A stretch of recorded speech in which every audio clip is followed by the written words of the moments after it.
lagi. Mereka harus segera mengadakan pertemuan. Mereka melompat menaiki sebuah kapal yang ada di udara dan segera memasukinya. Di dalam, terlihat banyak orang yang telah berkumpul di meja bundar. Seseorang yang terlihat tua, dengan hanya berambut putih, dan tengah menghisap asap enaknya menyapa Duan Yue, dengan mengatakan, jika ia pikir Duan Yue telah hilang dimakan monster laut, yang mana orang itu adalah tetuahannya. Duan Yue menimpali dengan tawa, bahwa siapa yang telah ditelan oleh Iron Frog saat dia memburunya. Ia pikir tetuahannya sudah dicerna dan menjadi gumpalan kotoran. Tetuahannya kesal dengan ejekan yang dilontarkan oleh Duan Yue dan langsung mengutuknya. Duan Yue masih mengejek tetuahannya, jika mereka telah saling mengenal satu sama lain, akan kemampuan mereka, dan hanya tidak bisa mengalahkannya. Duan Yue dan Yun Xiao duduk di kursi yang bersebelahan. Duan Yue memperkenalkan mereka satu persatu. Orang yang menghisap asap enak itu adalah ketuahannya. Seseorang berpakaian sarjana itu adalah Si Hong Chai. Seseorang yang memiliki rambut kuning dan pakaian sedikit orange adalah Yan Fei Yun. Dan yang terakhir yang merupakan pasangan suami istri adalah Si Tu Xing, yang merupakan sang suami, dan Xiao Xiao yang merupakan sang istri. Mereka berdua adalah Martial Grandmaster, dan sudah terkenal sejak lama. Mereka suka berpenampilan seperti anak muda berusia 20 tahun. Tapi sebenarnya mereka adalah orang tua yang aneh, yang mana usia mereka adalah 80 tahun. Mendengar ejekan itu, Si Tu Xing dan Xiao Xiao memasang wajah jelek tidak suka. Yun Xiao memberikan salam kepada mereka semua mengatakan, jika ia telah mendengar banyak tentang mereka semua. Dalam hati Si Hong Chai, melihat Yun Xiao mengatakan, jika sepertinya Yun Xiao adalah murid dari Duan Yue. Duan Yue langsung menginginkan untuk mereka segera memulai diskusinya. Ia meminta untuk Ma Wendy memperlihatkan letak di mana naganya. Ma Wendy dengan segera mengeluarkan sebuah peta di atas meja.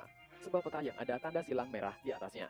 Duan Yue memukul meja terkejut saat memperhatikan peta itu. Dalam hatinya mengatakan, jika itu sangat buruk, itu adalah arah yang sama dengan kabut pelangi, dan jarak antar keduanya berada 100 mil. Duan Yue melirik ke arah Yun Xiao dan mengatakan dalam hatinya, jika Yun Xiao memang pandai dalam berpura-pura, ia pasti telah melihat dua area itu sangat berdekatan. Tetuahannya menanyakan apa yang terjadi pada Duan Yue. Duan Yue hanya mengumpat dalam hatinya, bagaimana bisa? Ia memperlihatkan emosi dalam hatinya. Ia hanya bisa menyalahkan dirinya sendiri karena tidak bisa menyembunyikan pemikirannya itu. Setelah mengutuk dalam hatinya, Duan Yue memasang ekspresi bingung seolah-olah tidak terjadi apa-apa. Ia menanyakan apa maksud pertanyaan tetuahannya itu. Tetuahannya meminta untuk Duan Yue berhenti berpura-pura.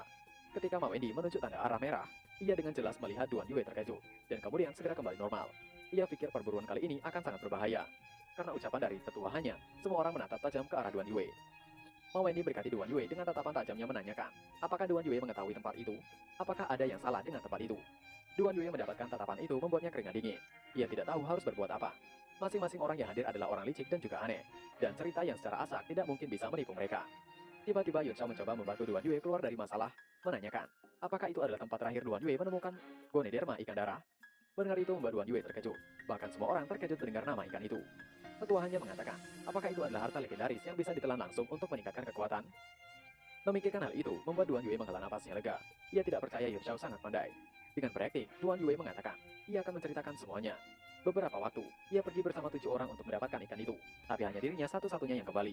Wajah semua orang memasang ekspresi terkejut. Tetuahannya sedikit tidak percaya, karena Duan Yue adalah seorang martial grandmaster ketika mereka terakhir berjumpa. Dan Duan Yue sekarang pun masih sama. Jika Duan Yue benar-benar menemukan ikan itu, mengapa Duan Yue tidak memakannya untuk menaikkan tingkatnya? Pertanyaan itu hanya membuat semua orang terdiam.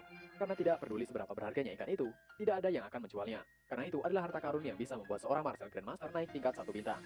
Duan Yue menatap Yun Xiao dengan tawa, sedangkan Yun Xiao menatap Duan Yue dengan penuh pertanyaan. Tiba-tiba Duan Yue memegang Yun Xiao dari belakang mengatakan, jika itu semua adalah karena Yun Xiao. Yun Xiao adalah satu-satunya orang yang mengkonsumsinya. Karena hal itu, Yun Xiao masang wajah gelapnya. Tentu saja semua orang terkejut mendengar penjelasan Duan Yue. Xiao Xiao dan Si Tu Xing tentu tidak percaya dan meminta untuk Duan Yue tidak bercanda. Karena dengan basis kultivasi Yun Xiao, jika dia benar-benar mengkonsumsi ikan itu, maka Yun Xiao tidak akan bisa bertahan. Duan Yue melirik Yun Xiao seolah-olah tersenyum dengan apa yang ia telah lakukan pada Yun Xiao kali ini. Ia merasa telah membalaskan semua dendam yang ia miliki pada Yun Xiao. Duan Yue memegang kepala Yun Xiao seolah-olah Yun Xiao adalah anaknya. Wajah Yun Xiao memerah menahan marah. Mata melotot dan urat di samping matanya benar-benar keluar saking tidak bisa menahannya. Duan Yue memperingatkan mereka untuk tidak menebak-nebak hubungannya dengan Yun Xiao. Ia membagi ikan itu menjadi ribuan porsi, dan memberikannya pada Yun Xiao satu hari satu porsi.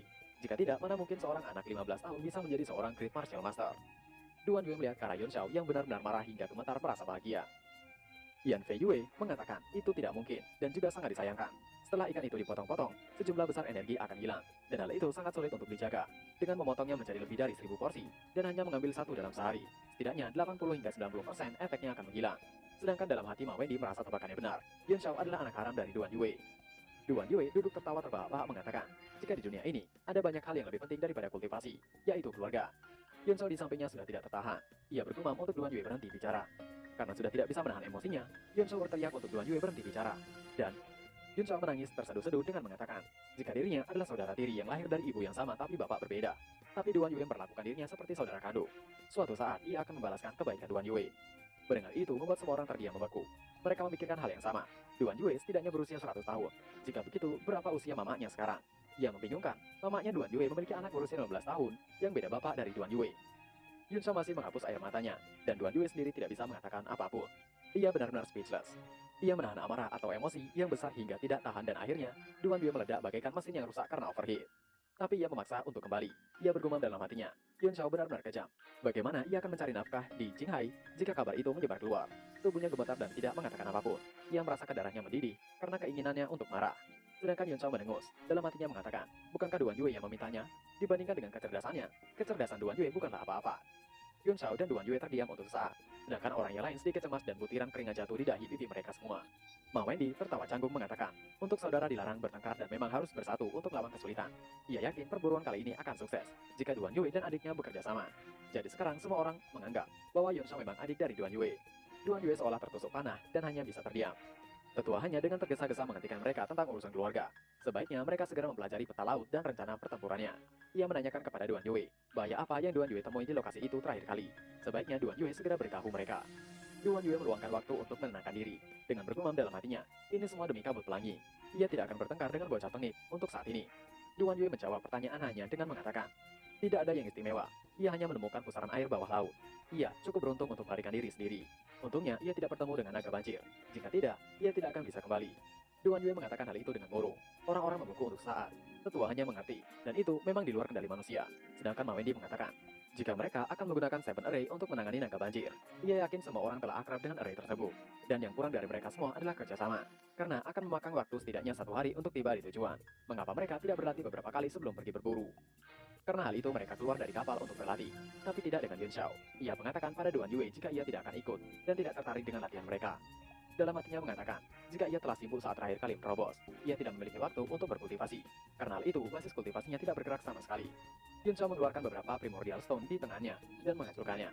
Sejumlah besar Chi Primordial Stone menyebar di udara, dan tertangkap oleh Yun Shao dengan segel, saat ia menarik napas dalam-dalam. Menyedotnya dalam tubuh, dan kemudian berubah menjadi energi yang berputar melalui meridiannya. Sehari kemudian, kapal terbang mulai mengarungi di udara di atas lautan yang tak terbatas. Di bawahnya adalah hamparan luas laut biru. Laut yang begitu tenang dan tentram. Mereka semua berdiri di kapal bagian depan untuk melihat sekitar. Tetua hanya penasaran dan menanyakan pada Ma Wendy, apakah Ma Wendy yakin itu adalah tempatnya? Mungkin naga banjir telah berenang menjauh. Situ Sing menggelengkan kepalanya karena menurutnya itu tidak mungkin. Binatang laut seperti monster laut memiliki sarang tetap mereka sendiri. Karena naga banjir ada di daerah ini, kecuali jika dia diusir oleh binatang laut yang lebih kuat atau mati, ia tidak mungkin akan pergi jauh. Ma Wendy menimpali, apa yang dikatakan oleh Situ Sing itu benar. Dan ia memanggil orang dan seketika keluarlah 6 orang pria dengan pakaian sama. Mereka memberi salam pada Ma Wendy. Semua orang itu berada di ranah Martial Lord. Ma Wendy mengajak mereka untuk segera memulainya. Dengan segera, ke-6 orang itu terbang dan mengendarai pedang mereka. Setelah mencapai jarak beberapa ratus meter, semuanya berhenti. Masing-masing mereka mengeluarkan tatapan serius, dan mengeluarkan sebotol kecil dan menuangkan cairan hijau ke laut. Botol kecil itu adalah ruang penyimpanan yang bisa menampung banyak cairan hijau. Yun Shao yang melihat itu mengetahui bahwa itu adalah jus mentah dari rumput ular. Ma Wendy memuji Yun Shao yang sangat luar biasa. Ia tidak menyangka Yun Shao dapat mengidentifikasi racun roh langka seperti itu. Yun Shao mengatakan, jika bau jus rumput ular mentah adalah yang paling memikat bagi naga banjir. Jadi itu adalah umpan yang sempurna untuk memancing mereka keluar dari sarang. Namun naga banjir ini sudah setengah menjadi naga, dan karena baunya diencerkan dengan air laut, ia mungkin tidak tertarik. Ia memberikan saran pada Ma Wendy untuk memiliki rencana lain. Ma Wendy benar-benar terkejut sekarang, dan ia seperti merasakan sesuatu di wajah Yun Shao. Ia membuat Yun Shao terlihat berbeda dari remaja pada umumnya. Ma Wendy memegang kuda Yun Shao dan mengatakan, jika adik Duan Yue memang hebat. Duan Yue seolah dipukul oleh kata-kata Ma Wendy. Duan Yue tidak bisa berbuat apa-apa. Ia membuatnya hanya tertawa dan menatap Yun Shao dengan tatapan penuh kekesalan. Sementara itu, 6 orang yang tadi memulai melakukan gerakan tangan dan mantra segel. Dari setiap mereka muncul cahaya yang menjulang ke langit. Cahaya itu saling terhubung satu sama lain dan membentuk seperti sebuah formasi. Semua orang tampak tercengang, karena ini adalah pertama kalinya mereka melihat susunan yang seperti itu. Dan mereka berpikir bahwa sekte pedang terbang memang sekte besar dengan kekuatan yang luar biasa. Ma Wendy melihat ekspresi semua orang merasakan sedikit kepuasan. Yun Shao adalah satu-satunya orang yang berwajah tenang. Ma Wendy dengan sedikit sombong menanyakan pada Yun Shao, apakah Yun Shao mengetahui susunan itu? Yun Shao tersenyum sedikit di sudut bibirnya. Mencegah orang lain semakin curiga kepadanya. Ia mengatakan ia tidak mengetahuinya dan meminta untuk Ma Wendy menjelaskan kepadanya. Ma Wendy tersenyum dan mengatakan dengan bangga, jika itu adalah susunan yang diturunkan dari zaman kuno sekte pedang terbang, yang dapat mendeteksi semua jenis aura kehidupan dalam radius ribuan mil. Mereka menyebutnya sebagai lari awan. Selama naga banjir masih ada di sana, dia tidak akan luput dari deteksi. Yun Shao tampak semangat mendengarkannya, tapi dalam hatinya mengutuk. Itu hanya mainan anak-anak baginya. Tiba-tiba gelombang mulai muncul secara perlahan di permukaan laut yang tenang, dan susunan juga mulai tidak stabil di bawah gelombang. Wajah semua orang terkejut, dan masing-masing mereka merasa tegang sambil menatap laut tanpa berkedip. Air laut bergejolak lebih keras sementara ombak menjulang lebih tinggi. Kemudian aura yang mengerikan menyebar yang menimbulkan ketakutan di hati semua orang. Yun Xiao yang bersiap mengatakan, jika ada gunung, awan dan kabut mulai naik, maka sudah dipastikan itu adalah naga banjir. Kemudian aura iblis kuno berangsur-angsur naik dari dasar laut, menimbulkan ketakutan di hati semua orang. Air laut tampaknya telah naik ke udara, mengaburkan seluruh permukaan laut dan mengaburkan pandangan semua orang. Ma Wendy berteriak, jika targetnya sudah keluar dan meminta mereka untuk segera menyerangnya. 6 orang yang lainnya terbang keluar dari kapal dan mengejarnya. Duan Yue mengatakan pada Yun Xiao untuk mengemudikan kapalnya menjauh dari sana dan bersembunyi, karena saat ini bukanlah tontonan yang bisa Yun Xiao saksikan seenaknya. Duan Yue mengatakan itu dengan dalam, walaupun ia ingin selalu mengalahkan Yun Xiao sampai mati, ia takut gelombang kejut akan melukai Yun Xiao. Yun Xiao hanya tertegun saat melihatnya. Sedangkan murid-murid Ma Wendy kembali ke kapal yang sama, yang tadinya bertugas untuk menuangkan ramuan untuk memancing naga banjir. Terlihat 7 sosok di pilar air berdiri di masing-masing posisi, dengan serius dan melakukan gerakan segel. Naga banjir seperti telah menemukan sesuatu. Raungan gemuruh terdengar dari bayangan besar, merayap keluar dari air, memperlihatkan kepala besar dengan sepasang tanduk. Naga itu melesat menuju Ma Wendy. Ma Wendy berteriak jika naga banjir menuju ke arahnya. Ma Wendy menggunakan teknik Soaring Sword Set dan memberikan serangan pada naga banjir. Serangan itu memang menghujam naga banjir, tapi tidak berefek sama sekali. Ma Wendy mengumpat kesal karena serangannya tidak berdampak. Naga banjir tidak ingin ditangkap dan tidak tinggal diam. Ia menukik dengan kecepatan yang luar biasa menuju pada Ma Wendy dan memberikan serangan. Untung saja ada sebuah perisai cahaya yang menahan serangan naga itu. Itu adalah perisai yang diberikan oleh tetua hanya untuk menghalangi naga banjir menyerang Ma Wendy. Tetua hanya mengatakan jika Ma Wendy berhutang kepadanya. Dengan segera semua orang yang bertugas mengaktifkan formasinya. Ma Wendy berteriak untuk mereka tidak membuang-buang waktu dan segera melakukannya. Terlihat seperti sebuah perisai berbentuk segitiga terbalik, muncul dari masing-masing orang yang melakukan formasi. Merasakan seperti adanya bahaya, naga banjir meraung keras dan memekikkan telinga semua orang yang mendengarnya. Tetua hanya memerintahkan untuk mereka segera menggabungkan perisai-perisai itu menjadi satu. Dan terbentuklah bola cahaya emas yang mengurung naga banjir dan melayang di udara. Tapi sepertinya naga banjir tidak diam saja. Bola cahaya yang mengurungnya terus naga banjir coba hancurkan. Suara yang bergema membuat Ma Wendy berusaha untuk memperingatkan semuanya. Ia meminta semua orang berhati-hati. Naga banjir itu akan menggunakan kemampuan ilahi bawaannya, yaitu petir naga. Wajah Ma Wendy menjadi sangat tegang dan berteriak dengan serius. Tiba-tiba dari bawah, air yang berbentuk naga melesat terbang menuju bola cahaya yang mengurung naga banjir. Tidak hanya satu, tapi banyak serangan itu menghujam bola cahaya. Namun serangan itu sepertinya masih belum berhasil menghancurkan bola cahaya. Dan air berbentuk naga itu lalu menghilang. Tetua hanya tertawa terbahak-bahak.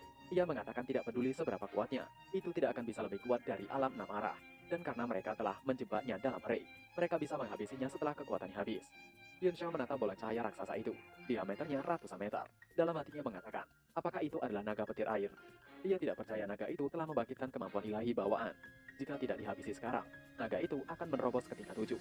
Bisakah mereka semua menahannya? Naga banjir dalam bola itu terus mengitari ruangan kecil, dan menatap tajam ke arah luar dan berusaha untuk menghancurkan bola energi yang mengekangnya. Tetua hanya masih tertawa terbahak-bahak. Ia mengatakan tidak peduli seberapa banyak naga itu mencoba untuk menghancurkannya, hasilnya akan tetap sama. Tidak akan terjadi apapun, itu hanya akan membuang-buang tenaga naga banjir dan mempermudahnya untuk ditangkap. Tiba-tiba serangan air berbentuk naga mulai muncul lagi dan menjulang. Yun Xiao yang melihatnya panik, karena sesuatu yang buruk pasti akan terjadi. Serangan naga air itu menghantam tetuanya hingga membuatnya memuntahkan cairan merah. Tidak hanya tetuanya, semua orang terkena serangan naga air bertubi-tubi hingga menghancurkan formasi mereka. Yun Xiao yang pucat mengatakan dalam hati, seperti yang diharapkan dari naga banjir. Naga banjir itu menyadari bahwa kunci untuk menghancurkan array adalah menyerang orang-orang yang melakukan ritual array itu. Naga banjir lalu meraung dengan keras, hingga suaranya mendengung dan menghancurkan bola cahaya yang mengurungnya. Naga banjir melihat sekeliling dan mendapati sesuatu. Ia segera menuju sesuatu yang ternyata ia menuju arah di mana Duan Yue berada. Duan Yue tentu menghadapinya. Ia berteriak bahwa naga banjir hanyalah naga kasar. Hanya dengan trik simpel bisa mengelabui naga banjir. Duan Yue mengayunkan pedangnya untuk menggunakan teknik Six Apple Halberd. Naga banjir langsung waspada dan menggunakan bola energi untuk menahan serangan dari Duan Yue. Akibat dari benturan kedua kekuatan itu membuat ledakan yang sangat besar. Naga banjir tidak terluka dan hanya melayang-layang di udara melihat ke arah Duan Yue. Sedangkan Duan Yue yang terlihat adalah kehabisan tenaga, tubuhnya hingga gemetar. Ia mengatakan, jika mereka mengacau, naga itu terlalu kuat. Ia juga tidak tahu di mana keberadaan orang-orang yang lain. Mereka sepertinya penakut dan melarikan diri. Duan Yue mengatakan, jika ia tidak bisa melarikan diri, ia akan musnah. Jadi ia setidaknya harus membunuh monster itu. Yun Xiao berteriak, jangan bermimpi. Jika Duan Yue tidak ingin mati, sebaiknya segera kembali. Yun Xiao juga mencibir Duan Yue yang mengatakan, orang-orang yang lain adalah penakut. Tapi menurut Yun Xiao, mereka itu pandai. Ketika area hancur, mereka semua memutuskan untuk menyelamatkan diri mereka masing-masing. Sedangkan Duan Yue menunggu kesempatan untuk menyerang seperti seorang idiot. Dengan serius, Yun Xiao mengatakan, jika Duan Yue tidak ingin mati, maka segera kembali. Duan Yue terkejut kesal. Tubuhnya gemetar, ia mengatakan bahwa ia bersumpah akan menghancurkan mereka saat ia melihatnya lagi. Yun Xiao meminta untuk Duan Yue segera naik ke kapal, dan meminta untuk Duan Yue berhenti mengomel seperti seorang wanita. Duan Yue sendiri yang tidak pintar, tapi dia menyalahkan orang lain. Tapi sepertinya Duan Yue tidak mau mendengarkan apa yang dikatakan oleh Yun Xiao. Ia mengatakan pada Yun Xiao dengan ekspresi muram, kecepatan kapal terbang tingkat 5 ini lebih lambat dari naga banjir itu. Sebaiknya Yun Xiao pergi terlebih dahulu. Ia akan memberikan waktu. Tanpa basa-basi, Yun Xiao langsung melesat meninggalkan Duan Yue. Yun Xiao meminta untuk Duan Yue menahan beberapa waktu naga itu untuknya. Dan nanti jika Duan Yue meninggal, ia tidak akan mendatangi upacara pemakaman Duan Yue. Duan Yue terkejut setengah mati. Ia berteriak, ia hanya bersikap keren tadi. Ia tidak bermaksud benar-benar mengatakan itu. Ia berteriak untuk Yun Xiao segera kembali membawanya. Setelah beberapa waktu, akhirnya Duan Yue telah berada di kapal terbang itu. Ia berdiri di tepi kapal dan melihat ke belakang. Naga banjir masih terus mengejar mereka. Duan Yue mengatakan, apa yang akan Yun Xiao lakukan? Karena mereka akan segera dikejar oleh naga banjir. Meskipun Duan Yue mencoba untuk berpura-pura terlihat santai, indera ilahinya tidak meninggalkan naga banjir bahkan untuk sesaat. Kapal Tiger King cepat, tapi itu tidak seberapa dibandingkan dengan monster laut yang bisa mengendarai awan dan kabut, dan memiliki garis keturunan dari roh sejati. Yun Xiao menanggapi dengan menunjuk sebuah kereta yang ada di depan mereka. Ia akan menemukan seseorang untuk menghentikannya. Karena Duan Yue tidak ingin berkontribusi, ia hanya bisa mengandalkan mereka. Yang ternyata itu adalah kapal terbang milik Sekte Pedang Terbang Ma Wendy. Wajah Duan Yue bersinar, ia memegang pundak Yun Xiao mengatakan, jika itu adalah ide yang bagus. Ma Wendy itu pantas mendapatkan pembalasan.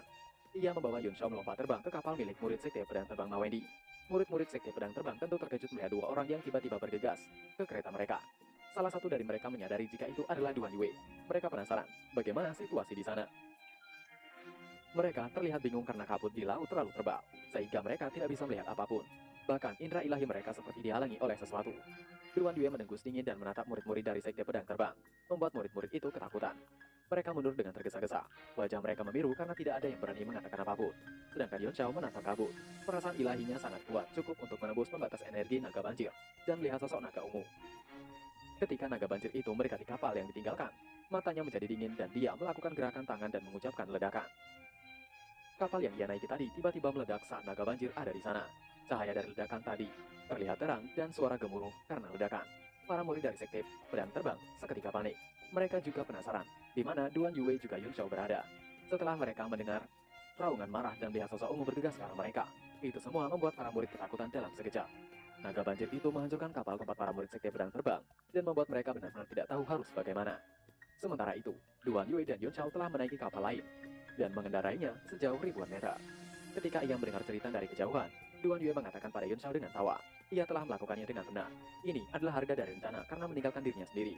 Seharusnya Yun Xiao meledakkan kapal mereka juga, dan juga melukai naga banjir itu. Yun Xiao mengatakan dengan ringan, apakah Duan Yue menganggap dirinya sebagai seorang alkemis tingkat 9? Dengan kekuatan jiwa yang ia miliki saat ini, ia hanya bisa meledakkan keretanya dengan memasang segel dewa dan mantra pembatas di atasnya. Meskipun begitu, itu telah menghabiskan sejumlah besar kekuatan jiwa miliknya. Duan Yue melirik Yun Xiao memasang wajah tenang. Dia akhirnya tidak bisa membantu tetapi mengakui kekalahan. Ia mengatakan bahwa ia benar-benar yakin sekarang Yun Xiao adalah Great Martial Master bintang 1. Namun, Yun Xiao masih dapat menahan ketenangannya di bawah lingkungan yang mengerikan seperti itu, dan bahkan menyelamatkan dirinya dari naga banjir. Ia merasa berhutang kepada Yun Xiao. Yun Xiao menatap Duan Yue dengan dingin mengatakan untuk Duan Yue jangan merayakan terlalu dini, karena masih belum selesai. Jika ia menjadi Duan Yue, ia akan mencoba yang terbaik untuk menyembuhkan diri sekarang. Yun Xiao melemparkan botol kepada Duan Yue mengatakan, untuk Duan Yue mengambil semua pil itu, mungkin ia akan membutuhkan bantuannya nanti. Duan Yue melihat Yun Xiao dan menanyakan mengapa. Di kejauhan mereka saat ini, seharusnya tidak masalah dengan melarikan diri. Yun Xiao melangkah ke depan kapal mengatakan siapa yang akan melarikan diri. Duan Yue ternganga. Ia berteriak dengan ngeri, apakah Yun Xiao ingin membunuh naga banjir itu? Saat melihat Yun Xiao tidak menanggapinya, itu sama saja Yun Xiao telah memberikan jawabannya. Duan Yue merasa tidak masuk akal, seolah-olah sedang bermimpi. Seorang Great Martial Master bintang 1 ingin membunuh naga banjir tingkat ke-6. Duan Yue semakin kesal dan mengatakan, jika Yun Xiao benar-benar tidak masuk akal, jika Yun Xiao memang bisa hidup, sebaiknya lakukan sendiri. Ia masih mau hidup. Yun Xiao tersenyum mengatakan, siapa yang akan melakukannya sendiri? Duan Yue bingung dengan jawaban Yun Xiao. Dengan percaya diri, Yun Xiao mencibir. Ma Wendy benar-benar kejam, bersembunyi dengan sabar sambil menyaksikan murid-muridnya dibantai. Sebaiknya mereka melihat berapa lama mereka akan bersembunyi. Wajah Duan Yue berkedip terkejut. Apakah maksud Yun Xiao? Mereka berenam tidak melarikan diri, melainkan bersembunyi. Yun Xiao mengangguk mengatakan, apakah menurut Duan Yue orang-orang itu tidak pintar seperti Duan Yue? Keenam dari mereka bersembunyi di sekitarnya dengan beberapa seni mistik, menunggu kesempatan untuk menyerang. Setiap orang mengharapkan orang lain untuk bergerak terlebih dahulu, dan hanya akan keluar untuk menuai keuntungan ketika itu selesai. Hanya orang tidak pintar seperti Duan Yue yang akan menjadi orang pertama yang akan keluar. Apakah Duan Yue tidak mengetahuinya? Seberapa bahagianya mereka melihat Duan Yue yang bergegas keluar. Duan Yue mengerahkan giginya kesal, mengatakan, saat ia memulihkan kekuatannya, ia pasti akan memberikan mereka pelajaran. Yun Xiao meminta untuk Duan Yue berhenti mengeluh. Jika Duan Yue mau, salahkan diri sendiri karena tidak pintar. Sekarang lebih baik Duan Yue atur napas dan energinya, karena ia akan membutuhkan bantuan Duan Yue nantinya. Yun Xiao diam-diam menatap kapal yang meledak dari kejauhan, dan naga banjir yang bergegas keluar dari ledakan. Wajah Yun Xiao tanpa emosi seperti biksu tua yang sedang bermeditasi, seolah-olah tidak ada apapun di dunia ini yang dapat menggerakkannya. Sikap Yun Xiao yang seperti itu mengejutkan Duan Yue. Dalam hatinya mengatakan, ia tidak mengerti bagaimana bisa udara agung ini muncul pada seorang bocah yang berada di Great Martial Master, yang bahkan baru berusia 15 tahun. Duan Yue juga penasaran bagaimana Yun Xiao akan menghadapi naga banjir itu. Tidak peduli seberapa keras ia memeras otaknya, ia tidak mengetahui rencana Yun Xiao. Karena jarak antara naga banjir dengan kereta mereka saat ini tidak jauh, Yun Xiao segera menarik nafas dalam-dalam dan mengeluarkan tripod tingkat 5 dari tangannya dan berubah menjadi besar di belakangnya. Duan Yue yang melihat Yun Xiao menggerakkan tripodnya mengatakan dalam hati, metode yang digunakan Yun Xiao selalu di luar nalarnya. Mungkin saja Yun Xiao benar-benar memiliki rencana untuk berurusan dengan naga banjir. Naga banjir sangat cepat. Kapal Yun Xiao yang terbang beberapa mil jauhnya dapat dicapai oleh naga banjir hanya dalam beberapa waktu. Setelah menderita serangan kekuatan penuh Duan Yue tadi, naga banjir terluka dan juga akibat serangan dari murid-murid sekte pedang terbang. Melihat naga banjir semakin mendekat, Duan Yue berteriak, jika naga banjir telah datang.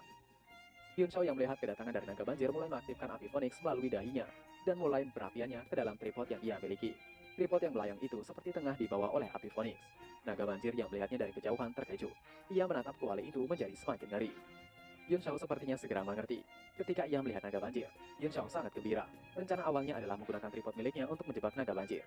Tapi ia tidak berpikir bahwa api Phoenix-nya dapat menakuti naga banjir. Jika saja Yun Xiao menggunakan api Phoenix yang sebenarnya, Yun Xiao memiliki kepercayaan diri untuk menaklukkan naga banjir itu sendirian. Tapi api Phoenix yang sebenarnya sangat kuat, dan ia hanya bisa membayangkan bentuk ilusinya saja. Api Phoenix yang ada di dalam tripod itu mulai mengelilingi tubuh naga banjir, dan menariknya ke dalam tripod.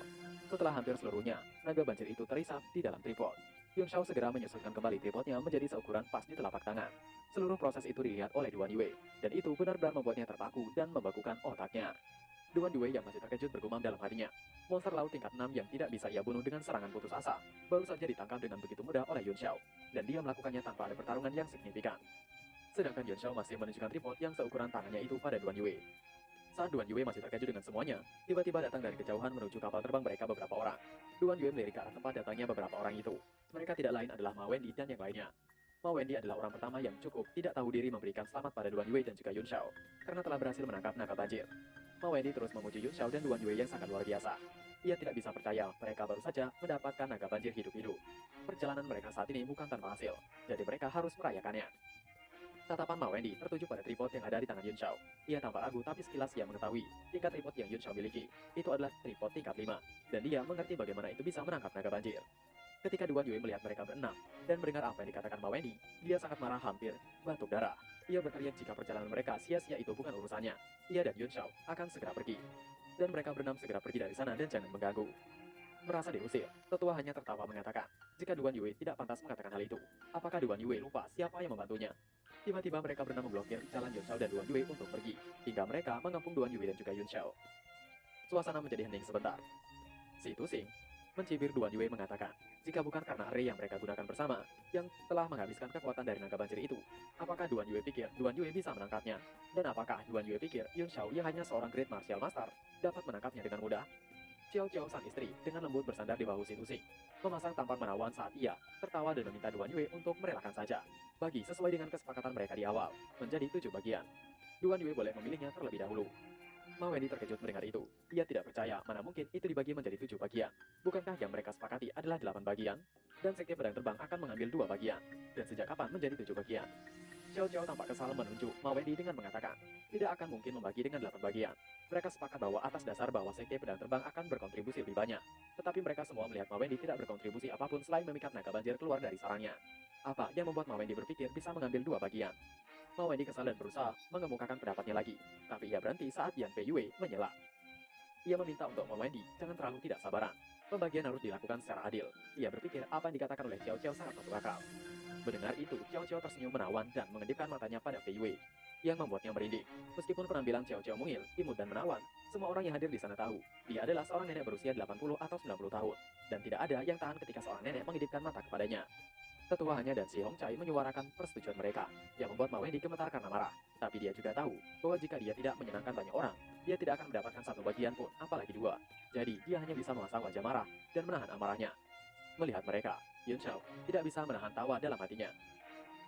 Akhirnya, Yun Shao membuka suara mengatakan, jika apa yang dikatakan mereka semua adalah masuk akal, dan berpikir jika mereka harus adil, naga banjir itu adalah dirinya yang menangkap. Jadi, apakah ia bisa mendapatkan bagian? Itu mengejutkan semua orang, karena dalam hal kontribusi, Yun Shao tidak diragukan lagi. Yun Shao berhak memiliki penghargaan yang terbesar, tapi banyak orang yang akan tidak setuju untuk memberikan satu bagian pada seorang yang berada di Great Martial Master. Tiba-tiba si Hong Chai mengatakan, Yun Shao tidak dapat berpikir bahwa itu adalah pujiannya sendiri ketika Yun Shao telah menangkap naga banjir itu dengan tripod tingkat kelima miliknya bukan. Tanpa ray yang mereka gunakan bertujuh, apakah Yun Shao pikir bisa melakukannya dengan kekuatan Yun Shao yang lemah itu? Seseorang harus merendah dan tidak melebih-lebihkan tentang dirinya sendiri. Semua orang dengan serempak membenarkannya. Xiao Xiao tersenyum dan mengatakan, ketika Yun Shao menangkapnya, naga banjir telah melemah. Bahkan seorang martial master bisa menangkapnya, dan ia menawarkan senjata suan tingkat 3 untuk diberikan kepada Yun Shao. Yun Shao berpura-pura sedih dan meminta untuk mereka melupakannya, karena naga banjir bukanlah sesuatu yang bisa dimiliki oleh eksistensi seperti dirinya. Akan berbahaya jika seorang terlalu serakah. Ketua hanya memuji kebijaksanaan Yun Shao, dan juga memuji Duan Yue yang memiliki adik yang sangat baik. Tidak heran Duan Yue bersedia memberinya ikan darah. Duan Yue mendengus dingin dengan ekspresi marah tanpa mengatakan apapun. Sementara itu, Yun Shao menambahkan, metode pembagian sebelumnya didasarkan pada naga banjir yang sudah mati. Jadi tentu saja tidak masalah. Tapi yang ia tangkap kali ini adalah naga banjir yang masih hidup. Apakah mereka akan memotongnya? Semua orang terdiam membeku. Mereka semua berpikir bahwa apa yang dikatakan Yun Shao ada benarnya. Apakah mereka akan memotongnya? Pada awalnya tidak ada yang mengira mereka bisa menangkap hidup-hidup. Jadi mereka berpikir mereka bisa membaginya dengan memotongnya. Tapi, nilai naga banjir yang masih hidup beberapa kali lebih tinggi daripada yang mati. Terutama keberadaan seperti ini yang memiliki garis keturunan dari Ros Jati dan bisa maju dengan sendirinya di masa depan. Dan itu benar-benar harta yang sangat berharga. Untuk sesaat semua orang berpikir dengan keras, memikirkan bagaimana mereka dapat menangkap naga banjir yang masih hidup. Si Tusing dan Xiao Xiao saling mencubit. Meskipun keduanya bukan yang terkuat secara individu, mereka mengenal satu sama lain dengan baik, dan mereka tidak takut pada siapapun jika mereka berdua bertarung bersama. Terlebih lagi, salah satu yang terkuat di antara mereka Duan Yue sudah terluka parah dan tidak lagi menjadi ancaman. Yang tersisa hanyalah tetuahannya. Mata kelima orang itu melihat tetuahannya dengan tatapan tajam yang membuat tetuahannya merasa ditatap dengan ngeri. Tetuahannya akhirnya tertawa terbahak-bahak mengatakan, apa yang sedang mereka lakukan? Jangan lupa, mereka telah sepakat saat mereka akan pergi. Integritas adalah kualitas paling penting dari seorang pemburu. Jika seorang tidak memiliki integritas, dia tidak akan layak menjadi manusia. Saat ia mengatakan itu, wajahnya terbakar amarah dan melanjutkan, naga banjir itu sangat berharga, tapi mereka tidak bisa membiarkan itu menghilangkan moral mereka. Setidaknya, ia tidak akan pernah melawan kata-kata dan kewajibannya. Ma Wendy yang mendengar kata-kata moral lalu menanggapinya. Jika tentang moral, mengapa kesepakatan awalnya dibagi menjadi 8, sekarang menjadi 7 bagian? Tetua hanya tertawa agak malu mengatakan, jika itu semua sudah disetujui oleh semua orang, jadi apa yang bisa ia lakukan? Itu sebenarnya tidak akan sulit untuk dipecahkan. Selama salah satu dari mereka bisa pergi dengan memberikan kontribusi, maka ia akan memberikan bagiannya pada orang lain. Si Hong Chai menyela menanyakan, sesuatu yang bernilai sebanyak satu bagian dari naga banjir. Ia tidak yakin orang yang sekaya itu akan ada di antara mereka. Tetua hanya menanggapi, jika itu belum tentu seperti itu. Jika seseorang bersedia menawarkan, mungkin seseorang akan mengambil tawaran itu. Maka orang yang membuat penawaran itu akan mengambil bagian orang lain. Itu mungkin bukan ide yang buruk. Yan Pei Yue mengatakan, dan menunjukkan sesuatu. Ia memiliki jimat roh kuno tingkat ke-6 yang diproduksi oleh Sekte Rune, yang dapat diaktifkan hanya dengan basis kultivasi Martial Emperor. Ia akan menggunakan itu sebagai imbalan untuk seseorang yang menyerahkan bagiannya. Semua orang terkejut melihat jimat roh kuno tingkat ke-6. Mereka tidak menyangka Pei Yue memiliki harta seperti itu. Jimat roh kuno adalah semacam teknik rahasia dari Sekte Rune. Mereka dibuat dengan menekan secara paksa basis kultivasi, membuat jimat ke dalam jimatnya, dan itu hanya bisa digunakan sekali. Dan ketika jimat itu diproduksi, basis kultivasi orang yang membuatnya akan menghilang selamanya. Lebih buruk lagi, keberhasilan penyempurnaan sangat rendah. Yun Shao juga sedikit tergoda. Ia bergumam, bahkan dia tidak tahu jimat roh kuno semacam ini disempurnakan. Sekte Rune selalu menjadi sekte misterius di benua Tianwu, yang jarang berinteraksi dengan orang luar. Bahkan di Sekte Rune sendiri, hal semacam itu sangat langka. Hanya beberapa ahli sekarat yang menggunakan teknik rahasia untuk memperbaiki jimat. Dan kemudian memberikan pada junior mereka, yang berfungsi sebagai cara menyelamatkan nyawa mereka. Jimat semacam ini bisa menahan serangan kekuatan penuh dari seorang Martial Emperor. Si Tusing mengatakan jika itu memang harta yang bagus, tapi pada dasarnya tidak berguna bagi sebagian besar mereka yang ada di sana. Yan Pei Yue tampak sedikit tidak senang, tapi dia tidak mengatakan apapun dan hanya diam. Tiba-tiba tetua hanya mengatakan, siapa di antara mereka yang memiliki batu yin gelap? Jika ada orang yang memilikinya, ia akan memberikan bagiannya pada orang itu. Semua orang mengerutkan kening. Yun Shao menghela nafasnya berpikir bahwa batu yin gelap dan batu giok gelap memiliki kemiripan. Tapi batu yin gelap memiliki nilai yang lebih rendah dibandingkan giok gelap. Sayang sekali, ia hanya mencuri satu bagian, yang telah hancur berantakan ketika ia menggunakannya untuk memusnahkan keluarga singa. Karena tidak menemui titik kesepakatan, Ma Wendy yang tidak sabaran mengatakan, jika mereka terus melakukan hal seperti itu, berapa lama lagi akan berlangsung? Mengapa mereka tidak bertransaksi dengan Primordial Stone? Selama kualitasnya mencapai level tertentu, ia yakin seseorang akan menerimanya. Tiba-tiba, ekspresi Yun Xiao sedikit berubah. Ia melirik ke arah tripodnya. Dengan jelas, ia merasakan bahwa energi naga banjir di dalamnya telah terbiasa dengan resepsi dari aura api Phoenix. Dan tripod itu seharusnya tidak bisa menahannya lebih lama lagi. Yun Xiao dengan buru-buru mengatakan, jika Yan Fei Yue memberikan jimat itu padanya dan 100.000 Primordial Stone tingkat atas, maka bagian Duan Yue akan menjadi miliknya. Fei Yue buru-buru mengeluarkan jimat dan Primordial Stone dan memberikannya kepada Yun Xiao. Yun Xiao melihat jimat itu bergumam dalam hatinya. Di kehidupan sebelumnya, ia telah memperoleh banyak hal milik Sekte Rune dari apa? Pembuat rune di lautan formasi jiwa. Tapi penelitiannya pada mereka tidak membuahkan hasil apapun. Dengan berakting menangis, Yun Xiao mengatakan, jika sekarang bagian dari Duan Yue menjadi milik Fei Yue, jadi ia akan memberikannya pada Fei Yue dan membiarkan dia mengurusnya. Yun Xiao yang telah memberikan tripod itu mengatakan, jika tripod miliknya itu adalah tingkat 5 yang sangat mahal, tapi Fei Yue bisa memilikinya. Fei Yue mengambil tripod itu dengan sangat bangga. Ketika mendengar kata-kata Yun Xiao, dia merasa malu dan meraba seluruh tubuhnya. Segera, ia mengeluarkan sepasang cincin tembaga dan melemparkannya pada Yun Xiao. Fei Yue mengatakan, jika sepasang cincin naga dan Phoenix itu adalah senjata ketika ia masih menjadi Martial King, itu juga merupakan senjata Suan tingkat 5. Yun Xiao bisa mengambilnya sebagai kompensasi. Yun Xiao terkejut dengan tersenyum. Ia menerima sepasang cincin itu, dan Yun Xiao mengeluarkan kapal Tiger King dari cincinnya dan berpindah ke sana. Yun Xiao mengatakan, setelah mereka melakukan pertukaran, bagaimana mereka akan membagi naga itu bukan lagi urusannya. Mereka juga bisa mengambil kapal Tiger King miliknya sebagai hadiah. Yun Xiao mengatakan itu dengan sopan dan tersenyum sembari memberi isyarat pada Duan Yue, dan mereka segera melesat pergi dari sana. Duan Yue terkejut dengan Yun Xiao yang memberikan kapal Tiger King secara cuma-cuma pada mereka. Ia penasaran dari mana Yun Xiao mendapatkan banyak kapal Tiger King tingkat 5. Kapal itu bukanlah barang murah yang bisa Yun Xiao beli di mana saja, tapi kapal Tiger King tingkat 5 asli, dan harganya sangat mahal. Yun Xiao menunjukkan tatapan menghina dan mengatakan, jika orang miskin seperti Duan Yue tidak akan pernah tahu gaya hidup orang kaya, dan sebaiknya Duan Yue segera menyembuhkan dirinya, karena ia akan segera membutuhkan bantuan Duan Yue untuk bertarung. Duan Yue penasaran, bukankah mereka akan kembali? Tapi mengapa mereka akan bertarung? Tapi Duan Yue tiba-tiba mengingat jika mereka akan pergi untuk menemukan kabut pelangi. Ia hampir melupakannya. Dengan menatap kapal Tiger King-nya, Yun Xiao mencibir. Mereka akan pergi mencari kabut pelangi, tapi ia juga menginginkan naga banjir. Mereka orang-orang licik itu telah beristirahat sangat lama. Sekarang giliran Yun Xiao dan Duan Yue yang beristirahat. Yun Xiao mengendarai kapalnya melesat hingga jauh masuk ke dalam awan dan kabut putih, serta bersembunyi di dalamnya. Dengan bersamaan, Yun Xiao membuat beberapa ray dan menempatkannya di sekitar kapal, yang dapat melindungi mereka dari deteksi orang lain. Duan Yue penasaran, apakah maksud Yun Xiao mereka semua akan bertarung masing-masing untuk mendapatkan bagian? Yun Xiao tersenyum menanggapi, ia tidak tahu, tapi ia pikir itu sangat mungkin. Duan Yue semakin penasaran, apa kemungkinannya? Bisakah Yun Xiao mengatakannya dengan jelas? Sebelum Yun Xiao melakukan pertukaran dengan terburu-buru, sebaiknya Yun Xiao segera katakan padanya apa yang Yun Xiao rencanakan. Yun Xiao tiba-tiba mengatakan itu yang ia rencanakan. Energi dari naga banjir tiba-tiba meluap. Bahkan Duan Yue sangat terkejut. Apakah naga banjir melarikan diri? Sedangkan di kapal dan kumpulan orang licik tadi, terlihat naga banjir benar-benar telah keluar dari dalam tripod dan meraung keras, membuat mereka semua terkejut ketakutan. Duan Yue tertawa terbahak-bahak. Apakah itu adalah rencana Yun Xiao? Sungguh luar biasa kejam.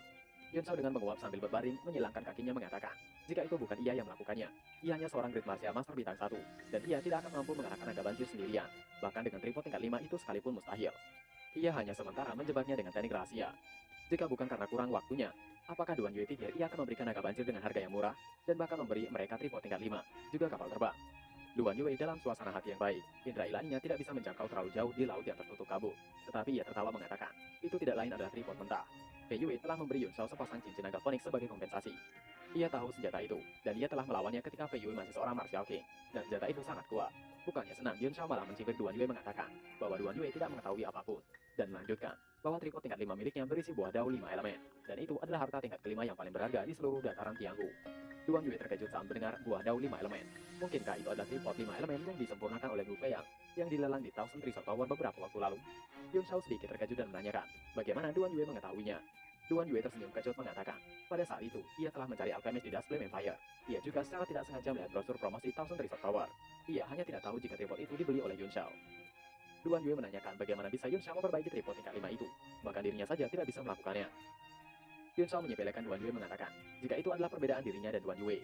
Yun Xiao meminta untuk Duan Yue segera menyembuhkan dirinya, karena pertarungan di sana sangat intens. Berpindah pada 6 orang yang masih terus melawan naga banjir dengan sangat kesulitan dan susah payah. Mereka semua berlumuran darah hanya dalam 10 menit. Terengah-engah, sementara mata mereka benar-benar terbakar dengan niat membunuh dan kemarahan. Fei Yue berteriak kesal. Ia menebak pasti Yun Xiao telah mengetahuinya. Ketika ia melihat Yun Xiao sekali lagi, ia pasti akan mencabiknya sampai musnah. Ma Wendy menimpali. Jika ia tidak menyangka Duan Yue begitu berbahaya, dan ia memiliki reputasi yang baik. Seandainya saja ia tahu, ia tidak akan pernah membawa Duan Yue bersama untuk berburu. Sedangkan tetua Si Tusing mengatakan jika ia tahu Duan Yue adalah orang jahat, tapi ia tidak menyangka dia akan melepaskan moral yang paling dasar untuk keuntungan kecil seperti itu. Si Tusing meminta mereka berhenti mengeluh, karena tidak akan ada gunanya. Ma Wendy membenarkannya. Pada saat kritis seperti ini, tidak ada yang boleh mencoba menyembunyikan kekuatan mereka. Lebih baik segera keluarkan semua kekuatan mereka. Semua orang segera meledak dengan aura mereka. Sebuah gunting muncul di tangan tetuahannya, yang dibuka segelnya dan berubah menjadi seperti monster. Si Hong Chai membuka matanya lebar-lebar, muncul di belakangnya sosok berwarna emas.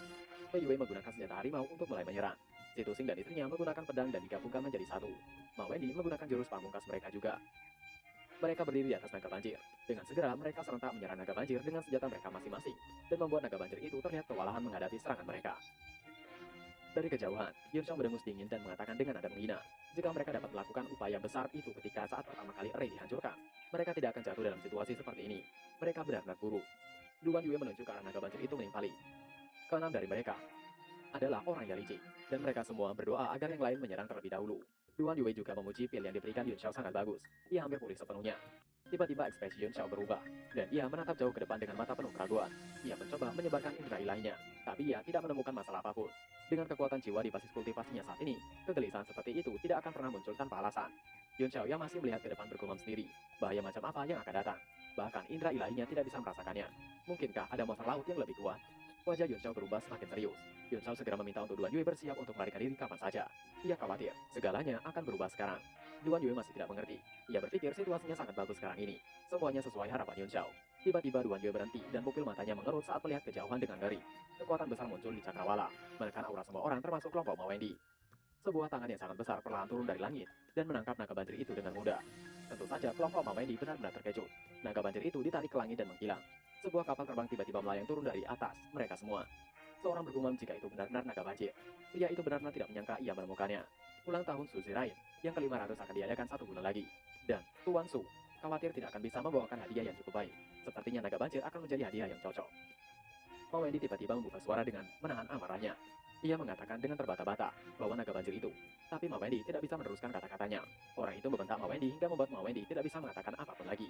Sedangkan tetuanya membuka suaranya mengatakan, jika sepertinya orang itu berasal dari sekte konstelasi, meskipun aura orang itu datang dengan esensi dari alam 7 konstelasi, itu sedikit berbeda. Jadi orang itu masih harus berada di Martial Grandmaster bintang 9 puncak.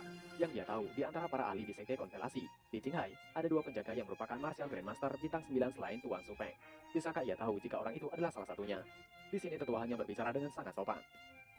Pria itu menyeringai mengatakan, jika tetuanya memiliki beberapa wawasan, dan apa yang dikatakan tetuanya itu benar. Dirinya adalah salah satu penjaga sekte konstelasi di Qinghai, dan orang itu bernama Heng Yuan. Heng Yuan meminta untuk tetuanya segera pergi. Jika tidak, ia menghentikan kata-katanya. Dengan wajah yang tidak sedap dipandang, tetuanya berusaha mengatakan sesuatu. Tapi sekali lagi, ia dihentikan oleh Heng Yuan. Dia memintanya untuk tidak mengatakan apapun, dan tetuanya jangan coba untuk membuat ikatan dengannya. Tetuanya bisa mati sekarang. Dan tiba-tiba perut tetuanya berlubang. Entah dari mana datangnya serangan itu. Secara perlahan, tubuh tetuanya jatuh ke dalam laut. Disaksikan semua orang yang bersamanya. Mereka semua terdiam tanpa bisa mengatakan apapun. Saat tubuhnya menyentuh air, seekor monster ikan melahap tubuh tetuahannya. Mengetahui bahaya yang besar, mereka berlima mulai menyebar untuk melarikan diri. Dengan kecepatan tinggi, Ma Wendy melesat untuk menghindari penangkapan. Tapi sayang, tiba-tiba ada penghalang yang membuat Ma Wendy berhenti. Saat ini, semua orang telah dikepung dan tidak bisa melarikan diri lagi. Ma Wendy dengan kesal mengatakan, jika Heng Yuan ingin naga banjir maka ambil saja, tapi mengapa tidak membiarkan mereka pergi? Heng Yuan mengatakan, jika ia ingin menghindari masalah, mereka semua adalah Martial Grandmaster, dan mereka semua adalah orang yang terkena. Tuan Su Peng tidak ingin ada masalah. Heng Yuan tiba-tiba melihat pada salah seorang bawahannya, meminta untuk segera menyelesaikan secepat mungkin, karena ada 2 orang semut yang sedang melihat mereka. Ia akan membersihkannya. Heng Yuan menatap ke arah Yun Xiao dan Duan Yue dengan wajah mengerikan, dan segera melesat dengan kecepatan tinggi menuju ke arah Yun Xiao. Duan Yue dan Yun Xiao berteriak serentak, untuk mereka segera melakukannya. Yun Xiao dengan cepat memulai melakukan segel dan mempercepat kapalnya ke kecepatan maksimum. Sedangkan wajah Duan Yue menggelap. Ia bergumam, dirinya adalah seorang Martial Grandmaster bintang 7 dan Heng Yuan adalah Martial Grandmaster bintang 9 puncak. Meskipun ada celah 2 bintang di antara mereka, itu adalah jarak yang tidak bisa dijembatani dan akan susah untuk melawannya. Jika Heng Yuan ingin membunuh mereka, itu akan sangat mudah, apalagi lukanya masih belum sembuh. Yang paling membingungkan baginya adalah Yun Xiao dengan jelas tahu bahwa mereka akan dihabisi, tapi wajahnya bahkan tidak menunjukkan sedikit pun kepanikan atau ketakutan. Melihat keterangan Yun Xiao, Duan Yue benar-benar mengagumi Yun Xiao saat ini. Duan Yue penasaran, kesabaran dan kultivasi macam apa yang diperlukan untuk membuat seseorang tetap tenang menghadapi kematian yang telah dekat. Terlihat Heng Yuan telah mengejar di belakang mereka. Meskipun kapal Tiger King cepat, itu bukanlah apa-apa bagi seorang Martial Grandmaster bintang puncak. Yun Shao meminta untuk Duan Yue memperhatikan baik-baik Heng Yuan yang ada di belakang mereka. Ia meneruskan, jika Duan Yue mengumpulkan kekuatan dan menyerang dengan kekuatan penuh, seberapa yakin Duan Yue bisa menang dari Heng Yuan? Mendengar itu, Duan Yue terkejut. Ia berpikir sejenak dan mulai mengatakan, jika ia mendaratkan pukulan tepat di tubuhnya, meskipun itu mungkin tidak membunuhnya, itu setidaknya bisa melukainya dengan serius. Tapi bagaimana bisa membuat Heng Yuan berdiri di sana dan dia membiarkan dirinya memukul Heng Yuan? Mendengar itu, membuat Yun Shao mengatakan itu sudah cukup. Ia meneruskan, nanti ketika Heng Yuan berada sekitar 10 meter dari kapal, ia akan menghentikan gerakannya sebentar. Saat itulah Duan Yue akan menyerang. Duan Yue bisa memulai mengumpulkan kekuatannya ketika dia berada di sekitar 100 meter dari mereka. Tentu saja mendengar itu Duan Yue terkejut. Ia menimpali, jika Heng Yuan adalah seorang martial grandmaster bintang 9 puncak, tapi Yun Shao dapat menghentikan gerakan untuk sesaat. Apakah Yun Shao serius mengatakan itu? Rasa terkejutnya melonjak di hati Duan Yue. Dia tidak bisa mempercayai itu, tapi tidak ada waktu baginya untuk berpikir lebih jauh saat ini, karena Heng Yuan sudah kurang dari 100 meter dari mereka. Duan Yue mengeluarkan tombak di tangannya dan membuka segel dari tombaknya bersiap. Gelombang aura kuno menyebar dari tombak saat ukurannya 3 kali lipat secara instan. Duan Yue diam-diam memejamkan matanya dan mengayunkannya. Saat Heng Yuan mendekat, dia juga merasakan kekuatan yang besar, dan ia terkejut. Serangan kekuatan penuh yang dilepaskan oleh seorang martial grandmaster bintang 7. Setelah mengumpulkan kekuatan begitu kuat hingga bahkan dirinya tidak berani melawannya secara langsung. Oleh karena itu, Heng Yuan memprovokasi Duan Yue dengan kata-kata. Kata-kata yang dikeluarkan oleh Heng Yuan adalah, jika kekuatan Duan Yue memang luar biasa, ia akan menyelamatkan Duan Yue dari kematian. Selama Duan Yue mau bergabung dengan Sekte Konstelasi, ia mendekati Yun Shao dan mengatakan, bahkan jika Duan Yue tidak mempertimbangkan untuk dirinya sendiri, setidaknya Duan Yue harus mempertimbangkan pemuda itu yang sepertinya adalah anak haram Duan Yue. Yun Shao tiba-tiba berteriak jika Heng Yuan telah berada 10 meter di jarak mereka. Ia meminta untuk Duan Yue melindungi punggungnya, dan ia menitip salam pada saudari Heng Yuan. Yun Shao menggunakan teknik Universal Soul Suppression, ekspansi jiwa terlarang. Setelah teriakan itu, seberkas cahaya terlihat meledak dari matanya menembus udara. Seolah-olah nyata, indera ilahi menyebar dalam bentuk cincin seperti ria yang bergerak di permukaan air ketika seseorang melemparkan batu ke sana. Di bawah sinar ilahi, seluruh kekosongan mulai berputar dan sedikit berubah. Heng Yuan terkejut. Ia merasa kepalanya berdenyut. Tiba-tiba sepasang mata jahat berwarna merah darah muncul di langit menatapnya. Heng Yuan ketakutan, tapi itu sebenarnya adalah ilusi.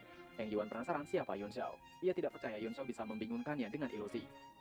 Heng Yuan tidak dapat mengingat bagaimana dia tidak pernah dibingungkan dengan ilusi banyak mata seperti itu. Dan karenanya dia selalu meremehkannya. Dengan gemetar Heng Yuan mengatakan jika itu adalah trik kecil. Apakah Yun Shao pikir dapat menghentikannya yang seorang martial grandmaster bintang 9 dengan ilusi belaka? Heng Yuan mulai mengaktifkan teknik Senpao. Terlihat tangannya yang terlilit dengan banyak tali itu mulai bercahaya untuk menghancurkan tali-tali. Heng Yuan berkali-kali mengucapkan kata hancur dan dengan panik melakukan beberapa serangan. Dan dengan itu ia berhasil menghancurkan ilusi, dan langit kembali terlihat normal. Tapi langit yang kembali normal itu mulai berputar sekali lagi. Tapi kali ini disebabkan oleh kekuatan yang luar biasa. Selain itu, tampaknya kekosongan juga menekan dari segala arah secara bersamaan. Dari belakang, terlihat Duan Yue tengah berdiri dan bersiap mengayunkan tombak besarnya. Hal itu membuat Heng Yuan terkejut setengah mati. Duan Yue menggunakan teknik White Flame dan merebasnya dengan kekuatan penuhnya. Benar saja, tebasan itu menyentuh Heng Yuan dan menyebabkannya terbakar dengan api putih. Heng Yuan berteriak, ia akan memotong Duan Yue menjadi ribuan keping. Heng Yuan langsung ditenggelamkan oleh serangan itu. Setelah melakukan serangan, Duan Yue berpaling dan mengatakan, sebaiknya mereka selesaikan pembakaran organ dalam itu dan berbicara setelahnya. Duan Yue kembali kepada Yun Shao dan mendapati Yun Shao benar-benar pucat. Yun Shao mengacungkan jempolnya dan memuji Duan Yue melakukan kerja bagus. Setelahnya, Yun Shao terjatuh tidak sadarkan diri. Duan Yue segera menangkap tubuh Yun Shao yang lemah itu. Kapal pun terus terbang dengan kekuatan penuh menjauh dari tempat itu. Berpindah pada Heng Yuan yang terlihat tengah menelan sebuah pil. Matanya dipenuhi dengan keengganan dan kebencian. Meskipun dia terluka parah dan terlempar ke laut, indera ilahinya telah mengikuti Duan Yue dan juga Yun Shao. Pada saat itu, kapal Yun Shao telah terbang ribuan mil jauhnya. Heng Yuan berani mengatakan bahwa serangan Duan Yue sebanding dengan martial grandmaster bintang 8, dan Duan Yue pasti akan sangat kelelahan sekarang. Meskipun energinya terluka, selama ia bisa menyusul mereka, dia pasti bisa menghabisi Duan Yue dan Yun Shao dengan tangannya sendiri. Dengan begitu, Heng Yuan mulai melesat untuk mengikuti Duan Yue. Setelah mengejar beberapa saat, ekspresi Heng Yuan berubah drastis. Dua orang yang terus-menerus ia ikuti menggunakan indera ilahinya, tiba-tiba menghilang di depannya. Itu bukan karena lepas dari indera ilahi, tapi memang benar-benar hilang seperti menghilang dalam kehampaan. Heng Yuan terkejut, cemas dan ragu-ragu. Ia tidak tahu apa yang terjadi. Apakah mereka menerobos kehampaan dan melarikan diri? Tapi, ia masih terus tidak bisa mempercayainya. Itu tidak mungkin. Ia berspekulasi jika sepertinya itu semua adalah ilusi. Setelah beberapa saat ia panik, tiba-tiba butiran debu merah muda mulai muncul bercampur dengan kabut. Dan saat itulah ekspresinya mulai berubah. Ia berteriak itu adalah kabut pelangi. Heng Yuan benar-benar panik ketakutan sekarang. Walaupun kabut pelangi itu ajaib, ia pernah mengalaminya sebelumnya dan mengetahui situasi di dalamnya. Dalam keputusasaan dan menarik indera ilahnya, segera membuat penghalang untuk menghalangi kabut pelangi menyentuh tubuhnya. Kembali pada Yun Shao dan Duan Yue. Di kapal terlihat dari atas sebuah cahaya yang menyelimuti Duan Yue dan juga Yun Shao. Itu adalah penghalang milik Duan Yue. Duan Yue tertawa mengatakan, Yun Shao selalu bersikap sombong padanya. Tapi sekarang Yun Shao telah sekarat. Bisakah Yun Shao bersikap arogan lagi nantinya? Sekarang ia harus membantu Yun Shao saat sedang sekarat. Yun Shao menimpali, ia akan mengembalikan itu nanti. Duan Yue terlihat senang melihat ekspresi Yun Shao yang menyedihkan. Tiba-tiba Yun Shao mengeluarkan sebuah botol pil dan makan semua pil yang ada dalam botol itu sendirian. Duan Yue yang melihatnya terkejut, ia berteriak, Yun Shao harus memberikan dirinya sesuatu untuk dimakan. Secara tidak langsung, Duan Yue meminta bagian pil itu. Melihat Duan Yue yang mengemis seperti itu membuat Yun Shao menanyakan, sebagai seorang martial grandmaster bintang 7, jangan katakan bahwa Duan Yue bahkan tidak memiliki pil obat yang dapat memulihkan energi. Duan Yue menelan ludah dan tersenyum pahit. Ia beralasan bahwa dirinya adalah seorang penyendiri yang berburu binatang laut dengan imbalan sumber daya. Jadi ia secara alami tidak bisa dibandingkan dengan alkemis kaya seperti Yun Shao. Ia memiliki banyak kapal Tiger Kick dan pil umum yang tak terhitung jumlahnya. Ia hanya memiliki beberapa pil penyembuhan tingkat 4. Mendengar itu, Yun Shao menimpali untuk Duan Yue tidak berpura-pura miskin di hadapannya. Karena Duan Yue berburu binatang laut setiap hari. Seharusnya Duan Yue memiliki banyak inti iblis dari binatang laut. Duan Yue bisa menukarkan itu kepadanya. Duan Yue kesal, ia berteriak jika itu adalah perampokan. Mereka berada di kapal yang sama. Hidup dan mati mereka terikat bersama, mengapa Yun Shao sangat pelit kepadanya. Dengan melemparkan kantung penyimpanannya, Duan Yue berteriak kesal jika di dalamnya ada berbagai macam barang. Yun Shao menerimanya dan Duan Yue juga menerima botol yang dilemparkan oleh Yun Shao. Tapi saat ia membukanya, ia menyadari ada yang aneh dengan botolnya. Setelah mengetahuinya, Duan Yue berteriak jika Yun Shao sangat pelit. Setelah perdebatan tentang pil, akhirnya mereka melanjutkan perjalanan mereka untuk beberapa waktu, menyusuri kabut pelangi. Kabut pelangi berangsur-angsur mulai menjadi redup, dan perlahan memudar. Setelah beberapa waktu, langit menjadi cerah. Duan Yue berdiri menatap lautan dengan sungguh-sungguh. Dia berkata dengan suara yang dalam, jika saat ini mereka tidak ada di Laut Qinghai. Yun Shao juga melihat ke sekitar. Sedikit senyum muncul di bibirnya. Ia mengatakan bukankah itu sempurna. Kabut pelangi membawa mereka ke tempat di mana pohon kunwu berada. Duan Yue melirik ke arah Yun Shao dengan heran. Ia penasaran apakah Yun Shao sudah pulih. Dengan senyuman Yun Shao mengatakan bahwa ia hampir pulih. Seandainya ia tahu, ia lebih suka tidak pulih. Mendengar pernyataan Yun Shao tentu membuat Duan Yue terheran dan penasaran. Mengapa Yun Shao memilih suka tidak pulih? Yun Shao mengatakan alasannya, karena segera setelah ia pulih, ia menggunakan indera ilahiynya. Ia menemukan bahwa mereka berdua telah digabung. Ketidaktahuan adalah kebahagiaan. Ia meminta untuk Duan Yue melihat dirinya sendiri yang tidak mengetahui apapun. Duan Yue ketakutan dan ia dengan cepat melihat ke sekeliling. Laut luar biasa tenang, bahkan tanpa hembusan angin. Yun Shao meminta untuk Duan Yue tenang, karena perlawanan tidak ada gunanya. Mereka semua berada di bawah laut. Tempat mereka saat ini seharusnya menjadi laut dalam di suatu tempat. Mereka berdua telah masuki wilayah klan laut. Setelah Yun Shao selesai berbicara, banyak percikan meledak di laut. Duan Yue yang melihatnya terkejut. Air laut mulai terbang dan dari dalam laut muncul banyak sekali orang-orang laut di udara. Masing-masing dari mereka terbang mengendarai gelembung air. Orang laut yang sepertinya pemimpin dari semua manusia laut itu berteriak. Beraninya manusia memasuki wilayah laut lagi. Manusia laut itu tidak jauh berbeda dengan manusia biasa, kecuali beberapa bagian tertentu di bagian kepala dan beberapa bagian lainnya. Manusia laut itu membiarkan Yun Shao dan Duan Yue memilih apakah mereka ingin ditangkap tanpa perlawanan atau ditangkap dengan paksaan. Melihat itu, Duan Yue mengatakan dalam hatinya, jumlah mereka terlalu banyak, dan ada juga banyak manusia laut yang berada di Martial Grandmaster, tapi kurang dari 10 orang. Yun Shao mengangkat tangannya dan meminta maaf. Ia tidak sengaja memasuki perairan manusia laut saat menyelamatkan diri, dan bukan sebuah pelanggaran. Ia meminta untuk manusia laut itu mengerti. Manusia laut itu masih tidak percaya dan meminta untuk Yun Shao tidak berdalih. Tidak peduli bagaimana Yun Shao datang ke tempat itu. Selama Yun Shao melanggar air clan Fire Fist, Yun Shao harus menyerahkan diri untuk ditangkap. Yun Shao dengan wajah sedikit cemas langsung mengulurkan tangannya. Mereka tidak perlu marah. Mereka bisa membawa dirinya sebagai tawanan. Tapi mereka harus menyelamatkan hidupnya. Dalam hati Yun Shao mengatakan bahwa pertarungan antara orang-orang laut ini sangat sengit, yang membuat mereka semua kejam dan tidak masuk akal. Apalagi saat berhadapan dengan manusia, mereka malah senang membunuh tanpa bertanya apa-apa. Setelahnya, orang-orang laut itu mulai mengikat Duan Yue dan juga Yun Shao. Duan Yue bingung dengan apa yang akan dilakukan Yun Shao, tapi Yun Shao memberi kode untuk tidak perlu khawatir. Orang laut itu memuji Yun Shao karena patuh. Ia memerintahkan orang-orangnya untuk membawa Yun Shao dan Duan Yue ke pemimpin klan mereka. Yun Shao melihat tali yang digunakan untuk mengikatnya. Ia menemukan fakta bahwa tali itu dibuat dari tendon binatang laut. Seseorang dari klan Fire Fist mengeluarkan mutiara dan menyuapkannya pada Yun Shao juga Duan Yue. Setelahnya mereka dibawa masuk ke dalam laut. Merasakan ada sesuatu yang berbeda, Yun Shao bergumam dalam hatinya. Dia benar-benar bisa bernafas dalam air dan berbicara kapan saja seperti saat mereka berada di daratan. Yun Shao baru menyadari bahwa apa yang diberikan kepadanya tadi adalah mutiara anti air. Semacam harta yang memungkinkan makhluk darat dapat bergerak bebas di dalam air. Ratusan dari klan Fire Fist membawa Yun Shao dan juga Duan Yue terus berenang menuju suatu tempat. Yun Shao masih dengan tenang tanpa rasa takut menanyakan pada salah seorang dari orang laut itu, kemana ia akan dibawa, dan mengapa orang laut harus membunuhnya. Seperti kata pepatah, terpisah ribuan mil. Kita bersatu karena takdir, jadi bisakah mereka berteman? Orang laut itu berhenti di depan Yun Shao mengatakan, apakah manusia layak disebut sebagai teman? Mendengar tanggapan itu, Yun Shao bergumam kesal.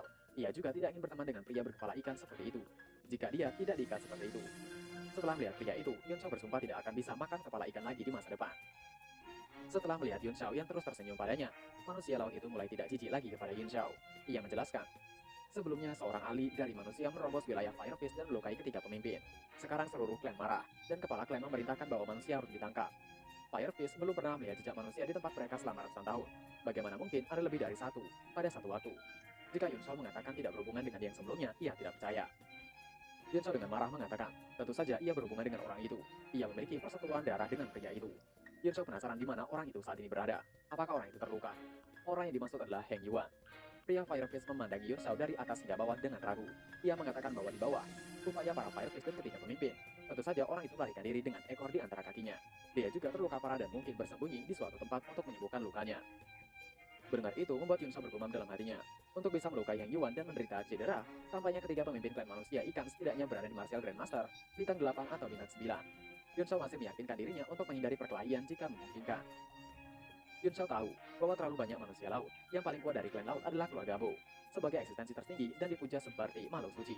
Di bawah keluarga Bo adalah klan kekaisaran laut, yang dikelola oleh 4 klan laut aristokrat utama keluarga Guang, Qin, Sun, dan Run. Itu juga disebut sebagai S-Grade dan milik negara adidaya. Tingkat kedua adalah A-Grade, dan klan harus memiliki 10 martial sovereign. Mereka adalah keberadaan seperti Tuhan di 4 lautan. Selanjutnya, kelas 3 adalah kelas B, kelas 4 adalah kelas C, ada kelas D, E, dan bahkan sampai F. Yun Shao juga menanyakan, klan laut kelas berapa Fire Fist saat ini? Pria Fire Fist mengatakan jika klan Fire Fist adalah klan kelas D, dan memiliki wilayah kekuasaan sejauh 10.000 mil lautan. Ekspresi Yun Shao berubah seketika, karena Fire Fist adalah klan kelas D, setidaknya memiliki seorang martial emperor. Jika tidak, menurut hukum besi yang ketat dari orang-orang laut, itu tidak akan pernah bisa diizinkan untuk menyalahgunakan kelas. Namun setelah pria Fire Fist itu mengatakan dengan bangga, ia menghela nafasnya panjang-panjang. Melihat pria Fire Fist itu termenung, Yun Shao memberanikan diri menanyakan, apakah ada yang salah? Karena pria Fire Fist itu terlihat sangat khawatir. Mendengar pertanyaan Yun Shao yang tiada henti, membuat pria Fire Fist itu kesal. Mengapa Yun Shao terus mengajukan pertanyaan? Apakah Yun Shao mencoba mencari informasi tentang klan Fire Fist? Duan Yue yang melihatnya menahan tawa dan mencibir. Apakah Yun Shao harus mencari tahu informasi setelah pria Fire Fist itu menceritakannya sendiri? Yun Shao menunjukkan ekspresi terkejut mengatakan, jika tentu saja tidak, hanya saja ia melihat pria Fire Fist itu khawatir, dan ia ingin tahu apakah ada yang bisa ia bantu. Ia memiliki musuh yang sama, dan seperti kata pepatah, musuh dari musuh adalah teman. Pria Fire Fist itu terkejut, ia membeku dan mengedipkan mata ikannya yang besar, dan ia tidak bisa mengerti bagaimana mereka tiba-tiba menjadi teman. Tapi itu terdengar masuk akal. Pria Fire Fist itu menghela nafas dan menceritakan kegelisahannya. Kepala klan Fire Fist adalah seorang martial emperor bintang 1, tapi sayangnya dia telah mencapai akhir hidupnya. Pemimpin terkuat berikutnya, Ye Fan, baru saja menjadi seorang martial grandmaster bintang 9 belum lama ini. Awalnya kepala klan bermaksud menggunakan teknik mistik untuk secara langsung membuat pemimpin Ye menerobos ke puncak 9 dengan mengorbankan sisa umurnya. Ketika sampai pada kata selanjutnya, ekspresi pria Fire Fist itu marah. Ia melanjutkan, karena manusia yang datang sebelum Yun Shao, pemimpin Tie terluka parah. Sudah sangat beruntung baginya untuk menjaga wilayah agar tidak jatuh, dan tidak mungkin lagi baginya untuk menggunakan teknik mistis untuk menerobos puncak bintang 9. Sementara itu, Tie Xin dan Tie Bi hanya memiliki kekuatan Grandmaster bintang 8, dan mereka membutuhkan setidaknya 50 tahun atau bahkan lebih dari 100 tahun untuk menerobos ke martial Grandmaster bintang 9, dan ketua klan tidak akan bisa menunggu selama itu. Jika pemimpin Tiefan tidak merobos secepatnya dan pemimpin klan meninggal sebelum itu, maka klan Fire Fist akan turun menjadi kelas A. Itu adalah sesuatu yang tidak bisa diterima oleh klan Fire Fist. Yun Shao, yang mendengarnya terharu menangis. Sedangkan Duan Yue melirik dan mencibir bahwa orang-orang Fire Fist sangat bodoh. Dia baru saja mengatakan semua informasi tentang klan Fire Fist-nya. Yun Shao juga bergumam dalam hatinya. Tiefan adalah seorang martial Grandmaster bintang 9, dan 2 Grandmaster bintang 8 lainnya terluka parah. Tampaknya pertempuran itu sulit dan pahit. Meskipun Heng Yuan adalah seorang martial Grandmaster bintang 9 puncak, dia sudah terluka parah oleh serangan Duan Yue, dan tidak mungkin bisa pulih dalam waktu yang singkat. Dia juga pasti terluka parah saat pertempuran itu. Yun Shao terus membuat rencana dalam hatinya. Segera mereka berdua diantar menuju rumah klan Fire Fist. Hamparan bangunan muncul di dasar laut, dengan banyak orang Fire Fist yang berenang lewatinya. Sepertinya mereka seolah datang ke kota manusia. Saat ini adalah pertama kalinya Duan Yue melihat hal yang seperti itu, dan dia tercengang. Dia telah lama menghabiskan sebagian besar hidupnya di pantai laut selatan, tapi tidak pernah tahu bahwa orang-orang laut hidup seperti itu. Dia berpikir mereka seperti binatang laut, berenang tanpa tujuan di laut dan mencari makanan setiap hari. Banyak orang Fire Fist, kebanyakan tua, lemah wanita, dan anak-anak berjalan mondar-mandir di kota sembari membawa keranjang besar di punggung mereka, berisi semacam kristal ungu. Ada juga beberapa orang laut yang tampak berbeda di antara mereka, yang tampaknya sibuk bekerja. Ketika Yun Shao melihat Duan Yue dengan rasa ingin tahu seperti orang kudik kampungan yang telah mengunjungi kota untuk pertama kalinya, dia terkekeh dan menjelaskan jika kristal ungu itu disebut sebagai kristal primordial, mirip dengan primordial stone tingkat atas pada ras manusia. Manusia laut menggunakannya untuk berkultivasi, karena dasar laut terlalu kaya akan sumber daya. Orang laut pada umumnya tidak terlalu khawatir tentang makanan dan pakaian sama sekali. Sama seperti manusia, Hal terpenting bagi mereka adalah berkultivasi, dan sisanya mereka yang tua, lemah, wanita, dan anak-anak bertanggung jawab untuk mengangkut kristal primordial. Orang laut tanpa aneh yang Duan Yue lihat itu berasal dari klan lain, yang lebih lemah, yang dikendalikan oleh klan Fireface. Duan Yue mendengarkan dengan senang hati, tapi menunjukkan tatapan menghina dan mendengus. Ia telah menghabiskan sebagian besar hidupnya di Qinghai. Apakah Yun Xiao pikir ia tidak mengetahui pengetahuan umum? Apakah ia perlu memberitahu Yun Xiao? Sedangkan pria Fireface sedikit terkejut, karena Yun Xiao memiliki pemahaman tertentu tentang manusia laut. Tidak lama, mereka segera tiba di kota. Pria Fireface yang membawa Yun Xiao jelas adalah pemimpin operasi, karena dia menunjuk ke arah kapal Tiger King milik Yun Xiao dan mengatakan, jika itu adalah kapal yang bagus. Ia memerintahkan Fireface yang lain untuk mengantar kapal itu pada Tie Yuo, dan minta dia untuk menggunakan kapal itu mengangkut kristal primordial. Yun Xiao yang mendengarnya tersenyum kecut. Ia mericik kesal karena ia baru saja kehilangan kapal Tiger King. Pria Fireface mengatakan pada Yun Xiao dan Duan Yue untuk mengikutinya menemui kepala klan. Jika Yun Xiao benar-benar dapat menjelaskan bahwa Yun Xiao bukan kaki tangan orang sebelumnya, mungkin ketua klan dapat menyelamatkan hidup mereka. Setelah berbicara dengan Yun Xiao di sepanjang jalan, pria Fireface telah mengembangkan pendapat yang baik tentang Yun Xiao, dan pria Fireface tidak terlalu berkeinginan keras lagi untuk membunuh Yun Xiao. Yun Xiao yang melewati lorong menuju ke suatu tempat bergumam. Jika istana Fireface dibangun hampir menyerupai istana manusia, tapi di dalamnya terdapat banyak koral yang indah, harta berharga dan berbagai hal berkilau, sehingga terlihat jauh lebih indah. Langit-langit aula besar diukir dengan totem api, yang terlihat sangat aneh. Yun Xiao sedikit terkejut. Bukankah umumnya klan Fireface takut terhadap api? Tapi mengapa ada api di dalam nama mereka? Sebuah suara perlahan terdengar di aula yang menanyakan siapa yang Tie Fei bawa. Tie Fei adalah seorang yang mengawal Yun Xiao dan Duan Yue dari awal. Tie Fei dengan cepat berlutut dan mengatakan, jika ia telah menangkap dua manusia. Mendengar jika itu adalah manusia, kepala klan Fireface mengeluarkan tekanan yang sangat besar menyebar ke seluruh aula. Suara gemuruh terdengar seolah aula itu akan runtuh. Tie Fei tampak gugup. Ia terlihat tampak seperti anak berusia 5 tahun yang telah melakukan kesalahan. Dengan tertunduk, bahkan tidak berani mengatakan apapun.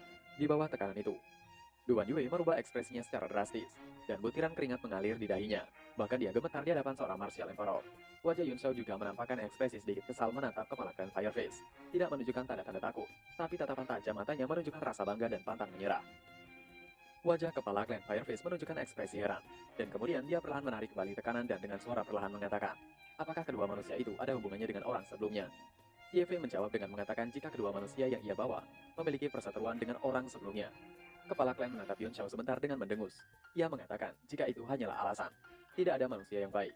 Ia memerintahkan untuk Tie Fei menyeret mereka dan bunuh lalu berikan mereka pada ikan. Mendengar perintah itu, Tie Fei terdiam ketakutan. Bahkan Yun Xiao dan Duan Yue terkejut. Karena tidak sabaran, Yun Xiao berteriak, apakah kepala klan bercanda tentang itu? Ia tidak menyangka kepala klan ikan tua akan memerintahkan Tie Fei untuk membunuhnya setelah mereka bertemu. Yun Xiao menjadi semakin marah. Ia berteriak, apakah kepala klan percaya ia bisa menghancurkan King Fireface? Tie Fei terkejut marah. Ia bergegas untuk menyerang Yun Xiao dengan berteriak. Beraninya Yun Xiao berbicara kasar terhadap kepala klan, dan bahkan mengucapkan pernyataan liar seperti itu. Ia akan membunuh Yun Xiao di tempat. Begitu Tie Fei mengeluarkan pukulan, air laut mulai melonjak, namun Duan Yue tidak membiarkannya. Ia segera memutuskan tali yang mengikatnya dan melesat menghentikan tindakan Tie Fei. Duan Yue memberikan tendangan tepat di wajah Tie Fei hingga terhempas. Melihat kejadian itu membuat kepala klan berteriak dan mengeluarkan aura sekali lagi. Beraninya Yun Xiao melakukan itu. Apakah mereka tidak takut jika ia akan memotong mereka menjadi ribuan keping? Yun Xiao mencibir. Ia telah meminta untuk kepala klan berhenti berpura-pura. Ia tahu kepala klan adalah seorang martial emperor, dan kepala klan memiliki kemampuan membunuh mereka berdua dengan satu serangan. Tapi, kepala klan hanya bisa menyerang satu kali. Kondisi kepala klan tidak akan bisa lepas dari penglihatannya. Kepala klan saat ini bergantung dengan napas terakhirnya. Jika kepala klan menyerang mereka sekali, maka sudah dipastikan kepala klan akan tewas. Mendengar itu membuat Tie Fei terkejut tidak percaya. Ia menatap kepala klannya dengan ketakutan. Kepala klan menggelap. Dia tampak menjadi sangat tua hingga akan mati. Dan dia sedikit terengah-engah, bahkan gemetar. Ia membenarkannya. Ia tidak bisa bertahan terlalu lama. Ia mencoba menggunakan energi sedikit mungkin saat ini.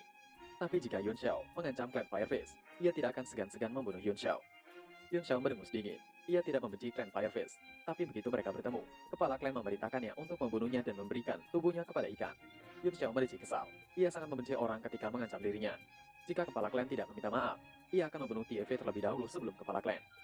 Adakah ahli bela diri lain dari klan Fireface yang bisa membantu? Yun Xiao mengatakan itu karena ia mengetahui bahwa beberapa orang kuat telah terluka karena mereka melawan Heng Yuan. Tie Fei menjadi sangat marah. Setelah tiba-tiba mengetahui kondisi kepala klan begitu serius, dia merasa seakan langit runtuh dan bumi menjadi tenggelam. Dia mengumpulkan kekuatan untuk menyerang Yun Xiao. Tapi sebelum Tie Fei menyentuh Yun Xiao, suara berat meminta untuk Tie Fei menghentikannya. Seketika, Tiefe berhenti dan tidak bergerak. Dia dengan terpaksa menarik tenjinya saat menatap tajam ke arah Yun Xiao. Dengan kesal. Bahkan saking kesalnya, tubuh Tiefe bergetar hebat. Kepala klan mengatakan pada Yun Xiao, karena Yun Xiao tidak membenci klan Fireface, maka jangan pernah datang ke wilayah Fireface lagi. Suara itu menjadi sedikit pelan namun ada sedikit tekanan di sana. Tiefe berteriak jika kepala klan telah melepaskan mereka. Jadi mengapa mereka tidak pergi dan masih di sana? Yun Xiao dan Duan Yue saling tukar pandang, dan hanya berdiam di sana. Yun Xiao mencibir lagi. Setelah mengikuti Tiefe dan dibawa ke dalam laut, ia merasa bahwa klan Fireface adalah manusia laut yang baik dan cukup jujur. Tapi ada dua hal yang ingin ia katakan. Yang pertama, kepala klan Fireface membiarkan dirinya pergi adalah hasil pertimbangan, karena tidak akan bisa melawan, bukan tindakan kebaikan. Dan yang kedua, dia masih tidak ingin pergi dan ingin membuat kesepakatan. Kepala klan Fireface menimpali bahwa dia tidak tertarik membuat kesepakatan dengan Yun Xiao. Jadi, ada baiknya segera pergi. Selain dirinya, banyak klan Fireface yang bisa membunuh Yun Xiao. Jadi Yun Xiao ada baiknya berhati-hati, agar tidak menarik kata-katanya kembali. Mendengar ancaman itu, membuat Yun Xiao mencibir. Orang laut selalu arogan, dan ia sudah mempelajarinya. Yun Xiao menunjuk kepala klan dengan mengatakan tawaran yang akan ia katakan. Ia menawarkan, akan membuat kepala klan hidup 100 tahun lagi, dan membuat Tievan, yang terluka parah itu langsung menjadi seorang martial emperor. Mendengar itu, membuat kepala klan terkejut dan melompat dari singgasananya. Ia meminta untuk Yun Xiao mengatakan sekali lagi, apa yang Yun Xiao ucapkan. Duan Yue memandangi Yun Xiao dengan mengernyitkan dahinya. Ia bergumam dalam hati, ia bisa mempercayai Yun Xiao, membuat kepala klan hidup beberapa dekade lagi. Tapi 100 tahun, itu agak tidak mungkin. Dan lagi, Yun Xiao mengatakan, akan membuat Tievan menjadi martial emperor, apalagi seseorang itu terluka parah saat ini. Kepala klan kembali duduk sembari menelan ludah mengatakan, jika Yun Xiao sampai berbohong, ia bersumpah akan membunuh Yun Xiao. Ia meminta untuk Yun Xiao mengatakan kesepakatan apa yang Yun Xiao tawarkan, dan bagaimana ia bisa mempercayainya. Tidak peduli apakah itu memberinya 100 tahun untuk hidup, atau membantu Tievan untuk menjadi martial emperor, itu sudah cukup untuk menyelesaikan krisis klan Fireface saat ini. Yun Xiao tertawa kecil mengatakan, jika itu adalah kesepakatan yang mudah, faktanya itu adalah kesepakatan yang akan menguntungkan kedua belah pihak. Yun Xiao menanyakan, apakah kepala klan mengetahui tentang pohon Kunwu? Kepala klan tersentak, ia tidak percaya. Yun Xiao mengetahui pohon Kunwu. Ekspresi Tiefe juga berubah drastis, menunjukkan ekspresi terkejut. Yun Xiao penasaran, apakah ada masalah tentang itu? Ia bingung dengan ekspresi mereka. Dengan pohon Kunwu, ia tidak hanya bisa membantu kepala klan hidup 100 tahun lagi, tapi ia juga bisa membantu Tievan menerobos menjadi martial emperor. Kepala klan terdiam sejenak. Sebelum ia menjawab pertanyaan Yun Xiao, ia menghela nafasnya. Apakah Yun Xiao datang untuk pohon Kunwu? Kepala klan meminta untuk Tiefe memberitahu Yun Xiao apa yang terjadi. Tiefe ekspresinya berubah penuh dengan tatapan kebencian. Ia mengatakan bahwa awalnya pohon Kunwu adalah peninggalan suci yang dijaga oleh klan Fireface. Tapi sekarang jatuh ke tangan klan Razorface. Yun Xiao terkejut. Bukankah pohon Kunwu dekat dengan klan Fireface? Dia mengelola radius 10.000 mil lautan. Tiefe membenarkannya. Klan Fireface adalah klan laut kelas D, dan Razor adalah kelas E. Tapi mereka memiliki 3 orang martial Grandmaster bintang 9. Klan Fireface bukanlah tandingan mereka dalam kekuatan secara keseluruhan. Pohon Kunwu telah menjadi harta klan Fireface selama 10.000 tahun. Menelan daunnya tidak hanya bisa menyehatkan vitalitas, tapi juga meningkatkan basis kultivasi. Karena itu, klan Razorface bermusuhan dengan klan Fireface. Mungkin mereka mengetahui kondisi tetua klan Fireface, makanya mereka berani. Jika tidak, mana mungkin klan Razorface melakukannya? Yun Xiao hampir pingsan mendengarnya, karena Tiefe mengatakan tentang menelan daun Kunwu. Itu adalah benar-benar tindakan idiot. Yun Xiao mendengus dan mengatakan, karena klan Fireface kehilangan itu, mengapa tidak berjuang mendapatkannya kembali? Sekarang klan Razorface telah menyinggung klan Fireface secara terang-terangan. Tidak ada lagi ruang untuk bernegosiasi. Kepala klan juga terlihat sangat khawatir akan hal itu. Ia menimpali. Apakah Yun Xiao pikir dirinya tidak pernah memikirkan tentang hal itu? Selain dirinya yang bisa melawan 3 orang martial Grandmaster bintang 9 klan Razorface, tidak ada orang di klan Fireface yang bisa menghadapinya. Yun Xiao juga penasaran, karena klan Fireface telah merawat pohon Kunwu selama 10.000 tahun. Apakah klan Fireface mengetahui cara memasuki bagian dalam dari pohon Kunwu? Ketua klan mengatakan tidak ada cara untuk menyelinap masuk, tapi jika mereka menerobos penguncian mereka dengan paksa, itu akan sulit bagi klan Razorface menemukan mereka ketika berada di dalam. Yun Xiao tersenyum dan mengatakan, itu akan mempermudah. Ia meminta untuk kepala klan memimpin jalan. Selama mereka buru-buru masuk dan bersembunyi di sana selama 10 hari hingga setengah bulan, ia jamin, kepala klan akan mendapatkan tambahan usia selama 100 tahun saat mereka keluar. Tiefe sepertinya tidak setuju, karena ia takut, bagaimana jika kepala klan dalam bahaya, biarkan ia pergi membawa Yun Xiao. Kepala klan menggelengkan kepalanya mengatakan, bahwa klan Razorface sangat mementingkan pohon Kunwu, jadi 3 martial Grandmaster bintang 9 secara bergantian menjaganya. Tiefe tidak akan bisa menembus penguncian mereka, jadi ia yang akan mengantarkan Yun Xiao. Tapi ia meminta untuk Yun Xiao menepati janjinya. Yun Xiao harus membantu Tievan menerobos ke ranah martial emperor. Yun Xiao mendengarnya menjadi mengagumi kepala klan. Karena menurutnya secara umum, Semakin tua mereka, semakin takut mati. Tapi dilihat dari apa yang dikatakan kepala klan, dia siap mengorbankan dirinya sendiri. Yun Shao tertawa menimpali. Jika itu masalahnya, ada baiknya mereka membawa Tie Fan bersama. Selama mereka bisa memasuki bagian dalam pohon Kunwu dan tinggal di sana selama setengah bulan, ia akan memiliki cara untuk membantu Tie dan Robos menjadi Martial Emperor. Alasan Yun Shao begitu percaya diri adalah karena pemahamannya tentang tanaman yang sangat berharga. Tiba-tiba terdengar suara yang meminta untuk kepala klan Fireface tidak mendengarkan omong kosong dari Yun Shao. Suara nyaring itu berasal dari luar. Yun Shao dan Duan Yue terkejut mendengar suara itu dan mencari sumber suaranya. Terlihat seorang pria mirip dengan Tie Fei tiba-tiba muncul di aula. Dengan ekspresi garang di wajahnya, pria itu mengatakan, manusia penuh dengan trik dan licik. Kepala klan saat ini tidak dalam kondisi baik untuk menyerang, dan izinkan ia membunuh kedua manusia itu. Pria Fireface itu tidak memberi kesempatan untuk Yun Shao berbicara saat sebuah trisula baja muncul di tangan pria Fireface. Dengan santai pria itu melambaikan dan menggulung pusaran air seketika yang menekan keras ke arah Yun Shao dan juga Duan Yue. Dengan segera, Duan Yue bergerak melompat ke depan Yun Shao untuk menahan serangan dari pria Fireface itu. Yun Shao dengan santai di belakang Duan Yue bersiul seolah tidak terjadi apapun. Tanpa pikir panjang lagi, pria Fireface menyerang dengan kekuatan penuh pada Duan Yue. Namun Duan Yue masih bisa menangkisnya. Serangan pria Fireface yang ditangkis oleh Duan Yue naik ke atas dan membentur langit-langit, menyebabkan seluruh aula bergetar hebat. Keheningan sementara di dalam aula menunggu apa yang akan terjadi selanjutnya. Namun itu tidak membuat pria Fireface menghentikan serangannya pada Duan Yue. Saat ia akan memberikan serangan lainnya yang lebih besar kepada Duan Yue, tiba-tiba kepala klan berteriak untuk Tie Fan menghentikan tindakannya. Kepala klan memberikan tekanan dari teriakan tanda ancaman. Pria Fireface itu adalah anak dari kepala klan yang bernama Tie Fan, yang sebelumnya dikatakan tengah terluka. Tie Fan dengan segera menghentikan serangannya kepada Duan Yue yang menyebabkan keheningan untuk sesaat. Dengan cepat, Tie Fan mengatakan, jika kepala klan tidak boleh tertipu oleh manusia itu. Kepala klan mendengus marah. Ia memiliki keputusan sendiri. Ia meminta untuk Tie Fan melakukan saja apa yang diperintahkan. Tie Fan tampak sangat khawatir, tapi dia tidak bisa tidak mematuhi kepala klannya. Jadi dia menahan amarahnya dan mengatakan, ia mengerti. Tiba-tiba muncul wanita Fireface yang berlari masuk ke dalam aula dan berteriak untuk kepala klan, mempercayai apa yang dikatakan Tie Fan. Mereka tidak boleh mempercayai manusia. Wanita Fireface itu adalah Tie Ling, adik dari Tie Fan. Tie Fan menoleh ke arah Tie Ling untuk memeriksanya. Tie Ling masih meminta untuk ayahnya mendengarkan apa yang dikatakan kakaknya. Manusia adalah spesies yang jahat, tapi ketua klan meminta untuk Tie Ling juga diam dan jaga mulutnya. Kepala klan marah dan matanya berkedip.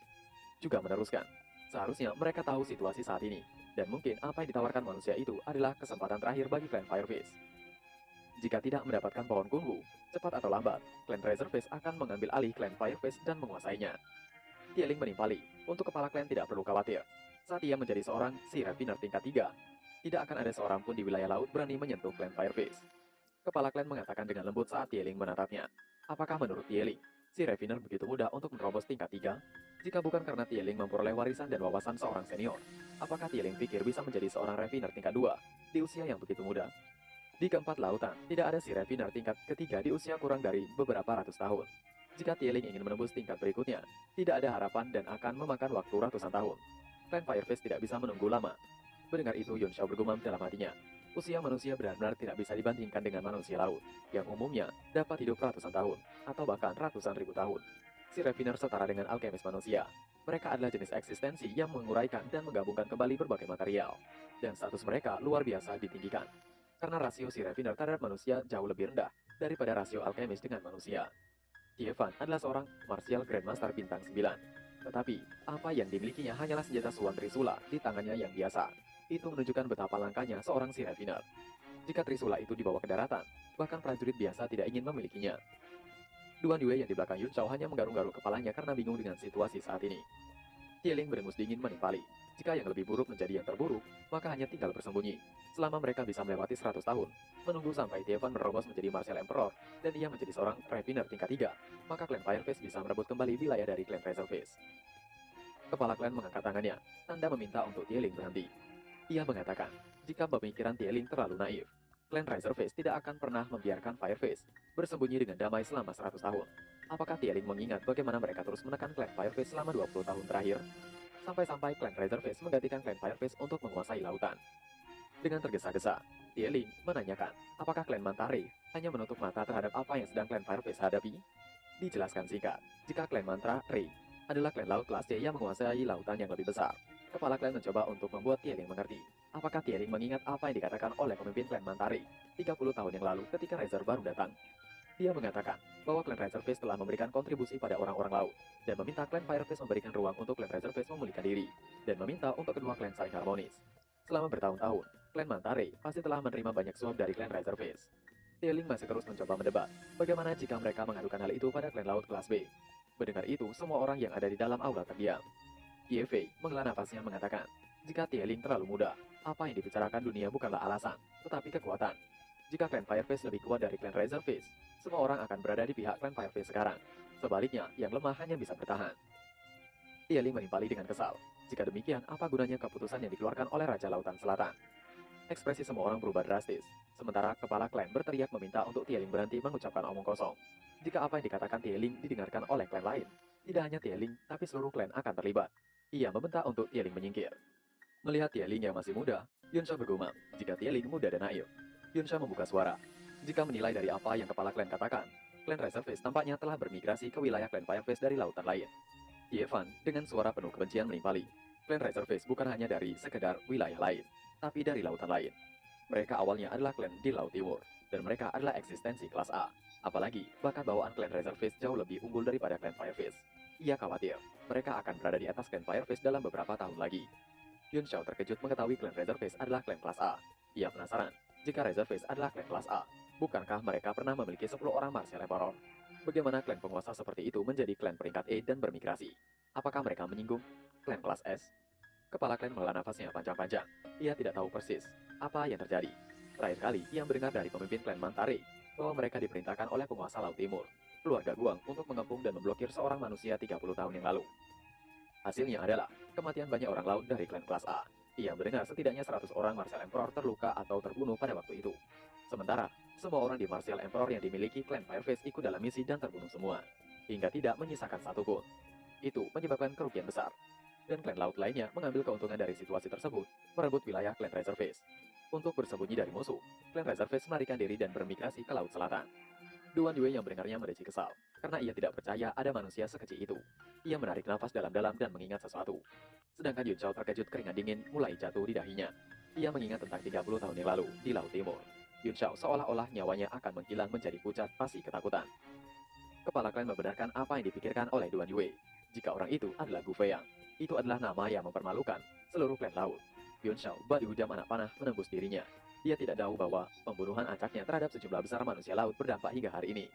Dengan lemah dan masih mencoba untuk menahan ketakutannya, Yun Shao mengatakan, sudah bertahun-tahun, Gu Feiang pasti telah mati, jadi mengapa mereka masih menyimpan dendam? Mereka harus melihat ke depan dan melupakan masa lalu. Dengan berapi-api mengeratkan giginya dengan keras, Yevan berteriak, bahkan jika dia sudah mati, klan laut akan mencari keturunannya dan membunuh mereka semua. Hanya dengan begitu, rasa malu dari klan laut dapat dihapuskan.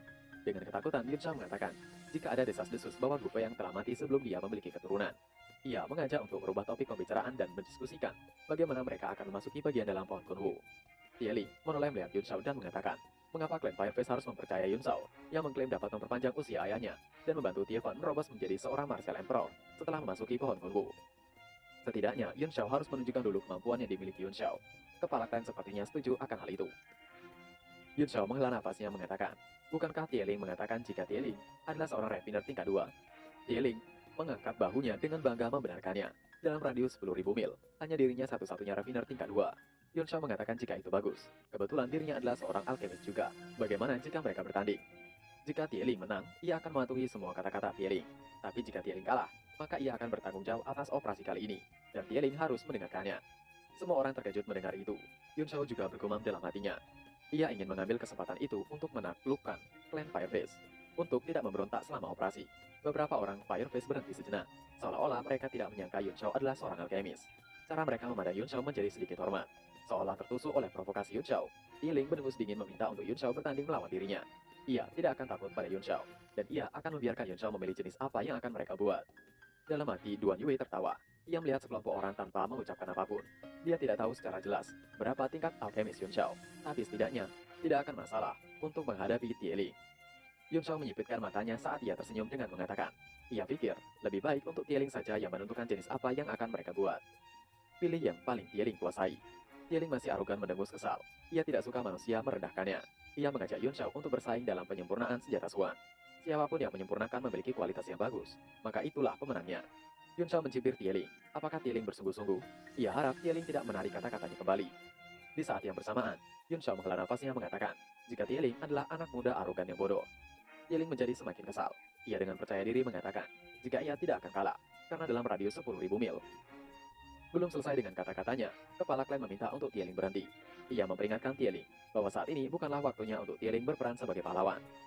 Pertandingan dengan manusia akan mempengaruhi kehormatan klan Firefish dan seluruh ras lautan. Bersaing dalam pengendalian api adalah keahlian Tieling. Mendengar itu membuat Tieling terkejut. Ada ekspresi berlawanan yang samar-samar di wajahnya, seolah dia meremehkan saran itu. Yun Shao dan Duan Yue sangat terkejut. Biasanya yang paling ditakuti oleh manusia laut adalah api, dan bahkan